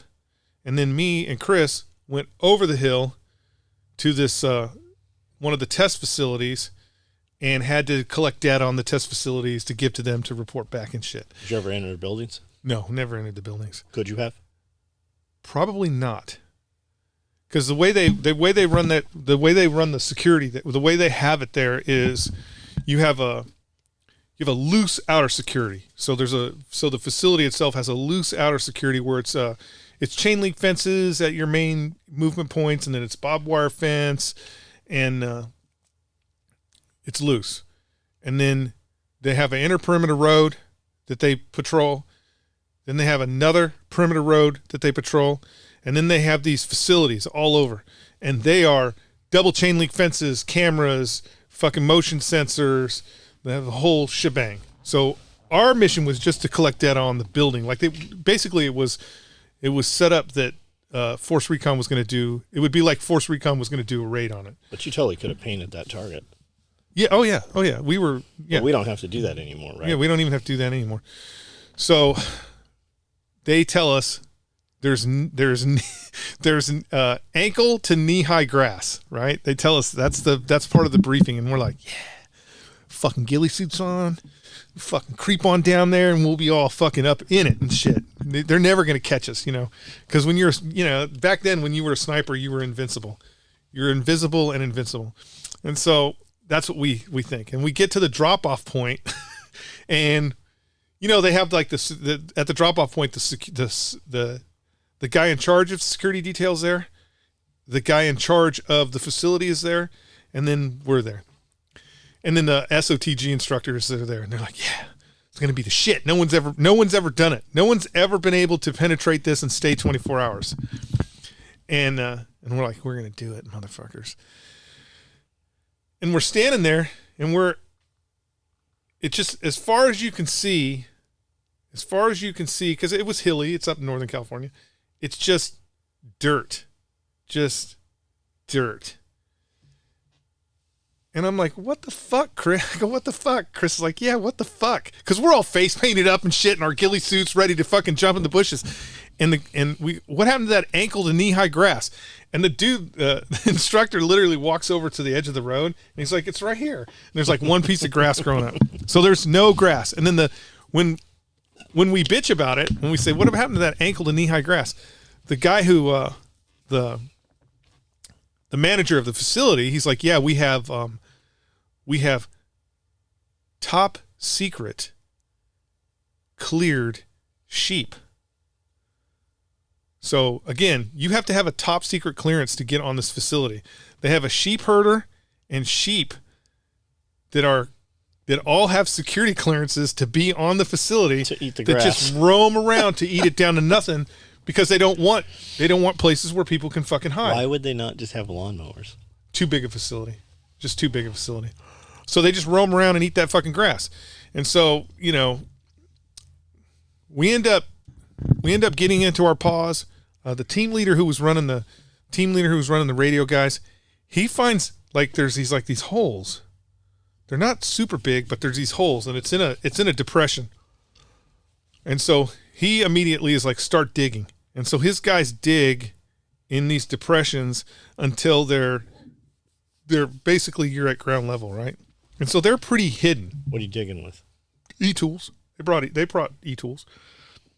So they're pretty hidden. Is there something better now than, like, you don't still use those? Yeah, they still use E-tools. E-tools are the shit, man. There's got to be something better than that. Yeah, though. excavator, but I mean, who's carrying one of those around? And so they dig these holes, and they're in there, and they're setting up the comms. And me and Chris are like, all right, we're going to go. And so we go up over this mountain and go down. It was like, I think it was 2 miles away. It wasn't too far. We go over this mountain. We see the facility. And we got there. I think we got just like 30 minutes after the sun went down. So it's dark, but it's not super dark. So we can still see the facility. And you can see, because, again, this was no outside lights. This would have been the 90s, late 90s. They still have the big fucking cameras and shit. So you can see where all the cameras are and shit. And we, again, it's in a bowl. And you're surrounded by this hill in this bowl. And it's down in the bottom. And there is fucking nothing. There is one twig. It's this big. It's like this big, like as big as my hand. This one twig in the middle of the hill. And Chris is like, we can hide behind that. And so we get there and get behind that. And I'm like, there's no fucking way. There's no way they're not going to catch us. Like, there's just no fucking way we're not going to get caught. You got rifles with you? No, you couldn't bring weapons on the facility. So we didn't have they didn't have M16s and we didn't have M40s. But I'm like, there's no way we're not going to get caught. So we just, you get to work. Because if I can, let's say I'm there for 4 hours and I can get information back to the ship, like I can get target information back to the ship, then technically the raid can still happen even if we get caught. So that's always your press. How long can I do what I'm doing so the mission can be successful? And so we're there and we're doing we're doing field sketches. Fucking dumb. We're doing field sketches and range cards, and then we're doing all the dot matrix stuff as far as how the doors are set up and where the cameras are and how tall the fence is and all that shit. Why do you call it dot matrix? Because you could basically, there was a dot matrix that we would use. It was basically dots all on this thing, and we would draw it in, and then I could be like L5, and they would make a line. L6 for radio transmission. For radio transmission, uncoded, and then those guys in the rear could actually draw out what you were looking at. Pretty rudimentary and takes a long time, but back in the 90s, that's the way we were doing it. And so we're doing all that, and the fucking temperature dropped down to 20. So it was fucking freezing. We were like me and Chris, I have never been so close to another man in my entire life. We were as one spirit, freezing our ass off behind this bush, just like all night. I wish they would catch us. I wish they would catch us. And every now and then, like, I don't know what their rotation was, but they would drive out to the facility. They would check the gate and shit, and they would drive away. And then the team was in that depression. Then every now and then, a fucking truck would come because there was a road at the top that stopped right there, and they would come and they would turn. And then they would fucking leave. And they never spotlighted down there. And they would leave. It was too much of an angle, right? And they had, like, again, the Marine Corps was still using. I can't remember the name of them. The big ass fucking Boba Fett goggles for night vision and PVS-5s. Yeah, we were still using AIM PVS-5s at this time. They had 7 Bravos. Like these guys had, like they were carrying HK-33s. Huh? They had 7 all their fucking. Because it's a Department of Energy. Yeah, Department of Energy. All their trucks had every corner of their truck had a spotlight on it, and it also had an additional IR light on it, so they could flood everything. They could go either way, black, white, whatever. And the inside of their Blazers or their Suburbans they were using looked like the Back to the Future car. There was all kinds of buttons and lights and shit going. It looked just like the Back to the Future car. They had all kinds of shit in there. A lot of good it did. And so this happens. So we make it. You know, we do the impossible. We make it 24 hours, and we get back to the start site. The guy's like, "This is fucking amazing. I can't believe you guys did it. Nobody's ever been able to do it." Blah blah blah. He's all excited, and we go back to the command center, and where the big boss is at. And we're just debriefing. He's basically, I want to know what you did. Where were you at? Show me the location. How did you do that? And so we're showing him all this shit. He's like, And you don't know you fuck up until after you fuck up. Like, you don't know that you're about to change the course of your life until after you change the course of your life. We're having this discussion in the head shed with all the bosses, because no one's ever done this before, and they want to know what secret magic that we used, which we didn't use any secret magic. The guy that's running the security detail comes in. He's standing there, he's looking, and the boss is like, "They were right here. Do you know where this is at?" He goes, "I thought that's where they were at. It's too fucking cold. I wasn't getting out of my car." Oh shit! The minute he said that, right? The minute he said that, the DOE, you know, the boss was like, he looked at my staff sergeant and the 3 of us that were in there, and he's like, "I'm going to need you guys to step outside. Can you step outside for a minute?" And we're like, "What just happened?" So we go outside, and we're outside for like a half hour, and then he calls our staff sergeant in, and he's in there for another 15 minutes. You guys are our new security detail. He's in there for another 15 minutes. Then he comes out, and he's like, "You guys aren't going to believe what just happened." And I'm like, "What?" You know, Chris is like, What happened?" He goes, "They just fired that whole detail. And he gave me a link to a site. If any of you guys want to be on the security detail for here after you get out, this is his name. This is all you have to put on the application, and you're hired." But all those guys got fired because it was too cold. They just didn't want to get out of their truck. So, I mean, that's usually did anybody take that job? No. We were too. I mean, goddamn, I had to been a corporal at the time. We were too boot. You know, we were too boot at the time, and too, you know, the Marine Corps, because the only thing we wanted to do was go back and be like, "We stayed 24 hours. Fuck all you other," because like this was at SOTG at the time, and SEALs were like, "Nobody ever does it. You're gonna get caught within like 3 hours," and so we're like, "What's up? Scout snipers," and it was really just luck of the draw. It could have been anybody. They could have had Cub Scouts in there if they would have they wouldn't have caught him because they just didn't want. It was too cold, right? So pretty awesome. But Los Alamitos Laboratories? No, I don't think it is. Look it up. Yeah, it's Los Alamos. No. Look at service really in here. Los Alamos. What should you look up? Nuclear facility? No, fuck that. I'm not. Yeah, don't look up nuclear facilities on your cell phone. Google that. I think it's Los Alamitos. Anyways, it doesn't matter. You people at home, go ahead and look that up. They probably hired them dudes back after you left. I don't know, because they were. The reality is, the DoD guys and the managers were pretty serious. Like when we came in there and they were like, "Where the fuck were you?" They were serious about this can't happen. So, I'm assuming that Department of Energy takes their security very seriously. Okay, so there's a teacher at the local high school who has been relieved of duty for, I think, a couple of years. She had a relationship with a student, Okay. a young male, Of course. and this relationship went from the time he was a freshman till the time he graduated. Okay. I don't know how this got busted out. He was showing pictures of her titties to his So friends. there's no evidence. There's No evidence. She was never charged with this charge. Okay. But everybody is up in arms now that they have brought her back on as a teacher. So Amanda's telling me this. Our daughter has said something about this somewhere. And I'm looking and I don't see it in any of the local groups or anything. So Amanda sends me the link to it.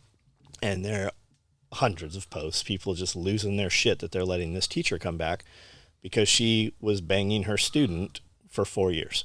Okay. Did the student confess? My question was, how was she never charged with this? And Amanda said, "There's no evidence of it." So no, I don't think. Then you don't have no grounds. crime. Yeah, you don't have grounds to stand on. But they did remove her. She's coming back. She must have been one hell of a teacher, or they are desperate enough that they got to be desperate. So, should it even be a crime? Well, okay. The problem is this. Yeah, it's not a male teacher. Yeah, that's the problem. With a boy. The problem is it's not a male teacher with a girl. The problem is when it's a male teacher, okay, and it does not matter the female status. Meaning, she could. The reality is, if the female student was even the one that instigated it, right? The one that's like, right, is right, like literally could be like telling her friends, "I'm gonna fuck the math teacher because I really want to fuck him." He has a position of power over her, and that's the problem. People will say that he used his power over her to manipulate her, to get her to give him sex, right? In the opposite scenario, I mean, does a female strong pimp hand? But does a female school teacher have a position of power over a male student? Not in real life. Not in real life. A male student. What's going to happen? The reality is a female student going to maybe feel shameful later or weird or not tell her friends? Male student's going to be like making videos, high-fiving his friend. It's a totally different world. Right. But you can't say, here's the rub. The rub is this. I can specifically say right now that it's different from boys and girls. That, again, we have to talk about age and things like that. But if we're just talking about a high school student, it's different from boys and girls. I have no problem saying that a male teacher that uses his position to have sex with students is inappropriate. No problem saying that. I mean, unless you're talking about a predator teacher, meaning like a female teacher that's just rolling up the fucking football team, that's a little bit different. But if you're talking about a teacher that like most of them, oh my God, I totally love Johnny, and that's what I asked. There's a total different. Does she still have a relationship with this kid? Did she marry him? Like, there's a total happened? different. It's a total different world. We want to pretend that we want to as a society we want to pretend that we're equal, but men and women are not equal. We never have been. We never will be. We're not equal, and so in this particular instance, I would say that the arm of justice should be harsher on a male teacher than a female teacher.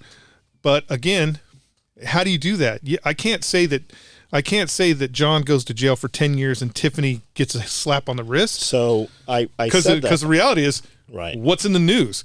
Nothing but female teachers banging male students. That's why I brought this up. You only see, and maybe it's because it's just not being reported. I haven't looked into it, but I don't recall in the last 20 years hearing about a male teacher that's in jail who is having sex with female students. But you hear there's a lot of women teachers going to jail for banging male students, and it wasn't multiples that I remember seeing. It was one, and a lot of them went on to actually be married to these Yeah, kids. like the big. I don't know that first one that was really big. She went to jail for a long time. Like, She went and he went and saw her all the time. Yeah, she went to jail for a married her. long time. They married have kids. her. Even when she got out, she actually got out on probation, and they were like, "You can't see this him. dude." Yeah. And that's when they caught them together. So, there's some. I hate to say it, but when you're dealing with women, there's some emotional issues that you have to do. And the problem is women are way too emotional. And so they get emotionally entangled with these young relationships.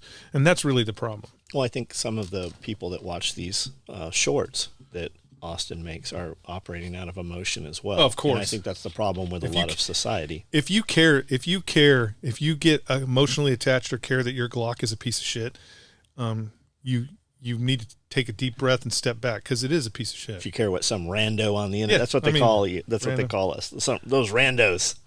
Well, then why are you calling? I mean, if you're looking down the short sight radius of your AK-47 and thinking that you've got the premier weapon system of the world, bro, you're too emotionally attached to that antiquated antique. They're really mad about the training one, the LARPing thing. LARPing? Yeah. Why are they mad about LARPing? Because they heard 10 seconds of a fucking Are we mad about 10-minute conversation. They don't like to LARP? I mean, the reality is if you've gone to any school, any shooting school, you were actually LARPing a little bit.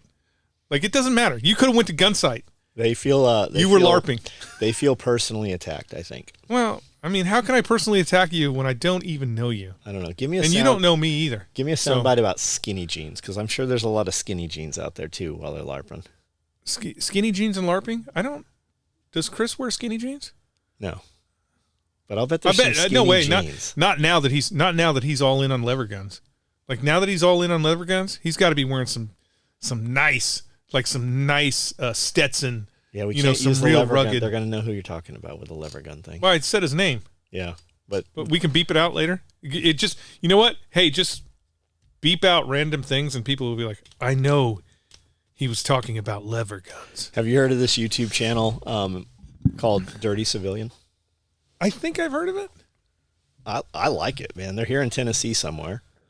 The production value is very good. They've got maybe 7 videos out and then some shorts. But they're just... some of those dudes are definitely prior service. And I think it comes from, like, Dirty Leg. I used to hear Malenik say that. You're just a dirt from when he was a drill instructor. Dirty Leg, yeah. And I think that's kind of where it originates from. But they're doing cool shit, man. Or Crunchy. They're out camping and doing overland shit. And they've got some motorcycles, some dirt bikes and stuff. And just the shit we did, they're making videos about. It's just cool, man. Cool. Yeah, that is cool. And they're doing kind of like the homestead thing, and they're interviewing dudes that have been in gunfights. And Dirty leg is a derogatory term that airborne guys say. So if you're in the airborne, if you're in the airborne, you call an infantry guy a dirty leg because he has to walk. Do you know what tank guys call infantry guys? Randall? They call them crunchies. Because that's the noise they make when we run them over with our tanks. Like a tonk. Like a tonk. Why do you call them tonks? That's the shit. sound they make when we hit them with the Maglite. What'd you find? Is it Rancho Seco Nuclear? Nope. Mm-mm. It's up Blue Lake Power? It's up north of San Francisco. Just put in Los Alamitos. That's out here, isn't it? No. Out here is Oak Ridge. Just put in Los Alamitos. It may not even exist anymore. No, it has to be. It's where they were doing all the fucking testing. So the site has to be contaminated. Los Alamos National Laboratory. Los Alamos. That's it. No, Los Alamos National Laboratories. That's where it was. Yeah. Out there by San Francisco. 22,000 acres. Yeah, that's what I'm saying. This is a big piece of land, and they were supposed to know every piece of it. And me and Chris hid behind one little fucking twigs. $4 billion. $4 billion. Yeah. That's nothing now. That's nothing. That's like but I mean, all the nuclear systems get small scale tested there before they go anywhere else. So what's next? What are you doing next? I'm still, the issue is, I'm a one man wrecking crew out there on the property, cutting down trees, moving trees. I'm still doing that. Like I started pulling stumps. With what? The fucking Unimog, baby. And a chain? No. I dig them up. Oh. I just dig them up like we did with the excavators here. Yeah, I just dig them up with the Unimog. So it's just fun. I love playing with the Unimog. Why don't you have your It's buddy rough. just drop off a 320? You could pick it up with one scoop. Here's the thing. I love him to death. He's a great guy. He's got great equipment. He's got awesome work ethic. And I don't want to eat up any of his time. I get it. I don't want to eat up any of his time. Last week, and he's like, "Hey, I'm going to bring you a bunch of tubs for planters." I'm like, "Awesome, man. Love to see you." He's like, "Is 20 enough?" I go, "I'll take whatever's in your way. You got 100? Bring them." He's like, "All right." And then I never saw him. Yeah, he's just. I was all ready. I was going to be like, "Hey, you got to sit down and do the podcast because I want to ask you stuff about trains, and I want to ask you stuff about your perspective from large scale farming, right?" And I'm like, we'll do this. We'll do 2 separate that'd be podcasts cool. or whatever. I don't know what he can really talk about from the perspective of trains, especially the things I want to communicate about. Yeah, but trains would be hard. He didn't show up. I figured we could black him out and just not show him and not say who he works for. Yeah, but I mean, I don't, because he does. He's he's a great guy, but he does volunteer up his equipment and his time. But he's so fucking busy all the time. Like, full-time job with CSX, and full-time. Now that we've said who he works for, doesn't matter. Go ahead. And fucking full-time farmer, right? He doesn't. Big farm. When you see somebody out farming at after dark with the lights on the tractor and shit, it's real hard for me to go, hey, you want to spend 2 hours loading up your fucking excavator and drive it all the way to my place and then spend another couple hours out fucking pulling trees? Could he even get it there? Yeah, he could get it to John's. Yeah. Oh, okay. Yeah, he could get it to John's. Okay. Yeah. So I do what I can with the the Unimog. Every time because I treat the Unimog like it is what it is, that it's a fucking 50-year-old vehicle. And I treat it 40-year-old vehicle. I treat it that way, and every time I think, there's no way it's going to be able to. It just fucking does it. Don't we have a modern? Isn't there like an LMTV version of that thing? Not an LMTV, but what they did is they made a. They actually have like what you would consider a normal excavator, with the bucket on the front and the back, and then the cab, and they just high speeded that bitch, because that was the problem. The problem was a excavator, like a John Deere excavator or whatever at the time, couldn't maintain the speed that was required to stay with the element. So they wanted a vehicle that could go 45 miles an hour. And, in the 80s, there were no excavators that were fucking going 45 miles an hour because there's no reason for them to do that. So that's where the Unimog thing came into play, is they were able to put a commercial excavator on the back of it, a commercial bucket on the front of it, because it's a case excavator and it's a Schmidt bucket on the front. So they were able to put these commercial items on this vehicle, and because of road wheels, it was able to go the 45 miles an hour very carefully, so it could stay with the tanks and shit. That was the point of that vehicle. Now they actually have high speed excavators that on wheels. On wheels, so yeah. It's more tractor than truck. Yeah, it's more tractor than truck. That'll go 45 miles an hour. So, it's fun. I like playing with it. Interesting. I hope it don't break. What if it breaks? Some of the stuff I can fix. Like I've pulled the dash apart and fixed some things that were broken in the dash, and but if it's like a serious thing, I'm gonna have to take it to Indiana. It's the only place I know where they fucking worked on those things. So hopefully that won't happen, because then I will have to call my friend and be like, dude, get that semi truck. We're going for hookers and cocaine in Indiana. Are there any hookers in Indiana? I don't know if there is or not. But it's Indiana. It's funny. It's It's Nashville, Indiana. Yeah, there's Nashville, California too. Yeah, that's weird. So, did you buy any guns since I saw you last? Springfield Armory ACT. I think it's the ACT. It's supposed to be their minute of angle 5.56 gun. Oh, is it a bolt gun? No, it's a gas gun. It's a full aluminum chassis. What's that Springfield that she had when she was at the school where the school shooter was? What's the pistol she had? Oh, she had a Kel-Tec 9. No. That was the Kel-Tec she had wasn't the pistol. It was it was a rifle. But she had a pistol. Oh, I don't know about the pistol. It's some pistol that is supposed to be inexpensive, and everybody's like, it's a piece of shit. I thought it's a Springfield or something. Could be Smith and Wesson something. I don't know. I didn't focus on that. I was just like. So did you hear? She was actually being counseled by the dean of that school. She like currently or recently having some kind of interactions with the dean. I don't think the dean was shot, but she had some kind of relationship with somebody from that school. And I never hear anything more. We're going to release the manifesto, and then they're not. And nothing happened. I feel like the feds swooped down and said, if you release this, 100% all your federal money's cut off. 100%. That's why I think that's why Nashville. That's why Nashville PD. Like I think Nashville, whatever police department was, they knew that the feds were on their way and that the feds were going to shut it all down because of the LGBT connection. I think that's why the body camera video was released so fast. I think that's why all those videos were released so fast, so the feds couldn't say, "Don't show that shit," because that's what they would have done. It's the same thing they did with. It's the same thing they did all during the War on Terror. You know, when the Muslim terrorists attacked Fort Hood, anything that during that time period, anything that had to do with that connected a terrorist act to Muslims domestically, the feds shut it down. They wouldn't let people be like, "Hey, this is what's going on." So yeah, it wasn't just patrol officers. There was some plainclothes, like some jump out boys. All hands on deck. Have you seen the fucking sheer numbers of factories and chemical plants that are catching on fire right now and train derailments?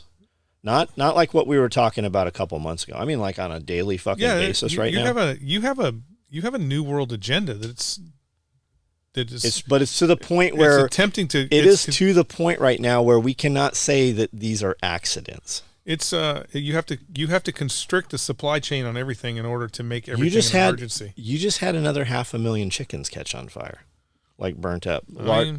And they keep the largest egg production facility in the United States burnt down. Yeah, that's because the 20 fucking larger ones before that burnt down fucking last month. Get KFC on the spot. Get them bucket wings out quick. I saw a feed just a day yesterday where it was a derailment. It was a train derailment. I don't know where. It's a recent one, and it was next to a lake. And the train derailed, obviously, and their cars are all crashed up. And the car, 46 cars. The car that was down by the lake was full of beer. Yeah. And everybody was paddling their boats over to steal the beer. You saw the barges that have broke loose that are full of methane right now in the Kentucky. Where is that? Louisville? Yeah. Right on the dam, and they can't get to it. There's fucking 12 of them. But the problem is, if this thing breaches, it goes into the water supply. Right. More and more and more, man. More and more. Well, I mean, you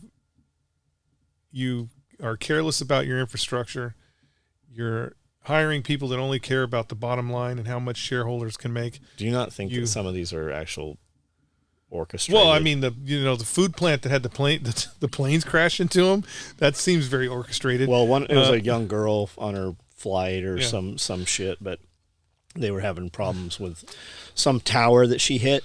Was known to be a danger. They tried to have the tower taken down or some shit. It was actually supposed to be like a 16-year-old girl or something, but it just feels like a lot of this shit are actual attacks. Well, you have a fucking current administration, and you've had for a while a government that is on. Think about how long they've been saying we need to reduce the population of the world. Well, the only way you do that is you restrict everything. So you restrict caloric intake. You restrict, how many kids you can have. You restrict all that. So these 15 it's only natural that it's going to happen. The 15-minute cities, the whole agenda for 15-minute cities, they're calling them smart cities in the United States. There's 28 states have signed on to this shit. And it's supposed to, it's starting, they're building them, right? They're going into effect currently. But you're going to be able to have 22 calories per day is your limit. 2,200. 22. Yeah, 2,200. 2,200. Yeah. 22. Yeah. Be- So Be a you're going to short have journey. 2,200 calories. You're only going to be able to fly once every 3 years. Yeah. There's all kinds of I mean, crazy shit. I think with a lot of this stuff, especially here in America, they're basically taking everything they possibly can, throwing it at the wall they're to just see throwing what it at the wall and see what happens. And like, if they can get, let's be clear, most people in the United States live in cities, right? If they can get all those people that live in the cities to be like, okay, you can never leave the city and you only get 2,200 calories a day. If they can get all those people to agree, if you can get the left to agree to these austere conditions and restrictions, then you've technically won. So it's like because even if we are out here in mid Tennessee running around like savages, right? If there's 100 of us out here running around like savages, burning wood and throwing oil at people's faces and doing what all the crazy, eating chicken eggs. Even if we're out here doing savage stuff, having the largest percentage of people living in camps is the goal. It's the goal, because I really don't care what you guys are doing in the woods, because there's 22 million people locked up in the city that are building all the infrastructure that I need to live in my castle on the hill. So like, and then they'll probably, again, those rich people will probably get doom buggies and ninjas, and they'll have weekends where they roll out to mid Tennessee and they throw nets over you and capture you and drag you back and put you on display for all their rich friends, and like, look at this wild hillbilly that we caught this weekend. You just got to hope that they have a catch and release policy. We called them savages and put them in zoos. That's what I'm saying. Like that Gary Busey movie, Ice-T. Yeah. Where they hunt him. Yes. Oh yeah. Yeah, there was a recent one. Because he's homeless. Yeah. Exactly. Like the AR-15 ban, right? You can't have AR-15s that look like that, but as long as you put your stupid wooden stock and your thumb hole on there, got it. So I mean, it'll be interesting. I don't think I'll be here for the big rich people hillbilly roundup. I think I'll be gone by then. But hopefully the generations in the future, because it's going to take that long to happen. Yeah, it's going to take a minute. It's going to take, because a lot of it won't stick, right? There's a lot of things. There's going to be a point where even the left is going to be like, they're going to be like, you can only, they're going to come out and they're going to be like, you can only go into Sephora once a month, and they're going to be like, oh my God, I can't. We're going to riot and burn this motherfucker down to the ground. Unless you have a penis, then you can go in there as much as you want. But I'm saying, there's even the left. There's going to be a point where they're like, that's the straw. That is it. Fuck you, we're burning this bitch down. And then your multi-million-dollar micro city won't matter because it'll be on fire. So, and then you got to start all over. It's like France. It's like France right now. The only they have been doing all kinds of austere shit in France. Like, they've been taking away French rights they've just been taking them. Like Canada. They have been taking them, and they've been restricting what French people can do, and they've just been taking them. And then they came out and said, "Hey, by the way, you can't retire until you're 70." And there's fucking 9 million people in the streets burning shit down. That was the piece of straw that broke the camel's back. The problem is they're burning their own shit down. Yeah, but whatever. Do they not have guns? What? No, come on, no. This stuff. That's the thing that most people don't understand. This kind of shit don't happen. Yeah, where but they don't have them in China either. But you'd think some of them little motherfuckers would watch Jackie Chan, like they'd sharpen a stick or something. Well, like they're rounding them up with Tyvek suits. Fucking, why don't you just poke their suit? Well, break a table leg off. Because the Chinese people, they know. The family. They'll go after but the Chinese family people members. know that the Tyvek suit is just for show anyway. So poking it's not going to matter. Got it. It's not going to matter. So are you aware we've been taking these? These are coming out on podcasts now. The old ones are coming up on podcasts. So they're coming up to the public. Oh, okay. To the public. Just regular public. Folks? Just regular Plebes. folks. Yeah. Regular serfs out there. That's right. Toiling in the soil for the lords. Lords. Right. Well, we're going to go and eat lunch. Okay. There we go. If you made it all the way through this and you want to support us in some manner, there's an Amazon link on the website. or any of these posts, there's an Amazon link. If you click any of the Amazon stuff, it takes you to Amazon, and you don't have to buy that stuff. What it does is it puts a cookie in your browser or something, and anything you buy in the next 24 hours, it gives us a little piece of that. So if you want to help support us and you use Amazon anyways, and we all know Amazon's evil, and you want to take a couple pennies out of Amazon's pocket and give it to us, please do so. We would appreciate it. If you have a LMTV or a 5-ton dump truck that you're looking to offload, bring it here. Yes, with paperwork. Yeah, don't bring none of your stolen shit here. I don't want MPs following you. So also, Radio Made Easy. Check out our friends at Radio Made Easy and Benchmark Signs and Gifts. Both great companies. Self-Reliance Festival, the next one will be in October, and we will be hosting Zero to Hero radio class. So if you're interested in that, check that out. I don't know if this is out public yet, but I'll put it out right now. Joel Salatin will be presenting here, and on Monday, the following Monday, so we're going to run a 4-day this time. The following Monday, we are doing a chicken processing class with Joel Salatin and his crew. It's a huge deal. If you're not sure who that is, look into that. Check it out. He's been on Rogan a bunch of times. Even if you're not coming, listen to that podcast with him on Rogan. You will definitely learn some things and enjoy it. Anything else? That's it. That's all I got. All right. Let's go eat lunch. Yeah, man, I'm talking about Willis, one of the realest to try. My family, SOE, got the tools to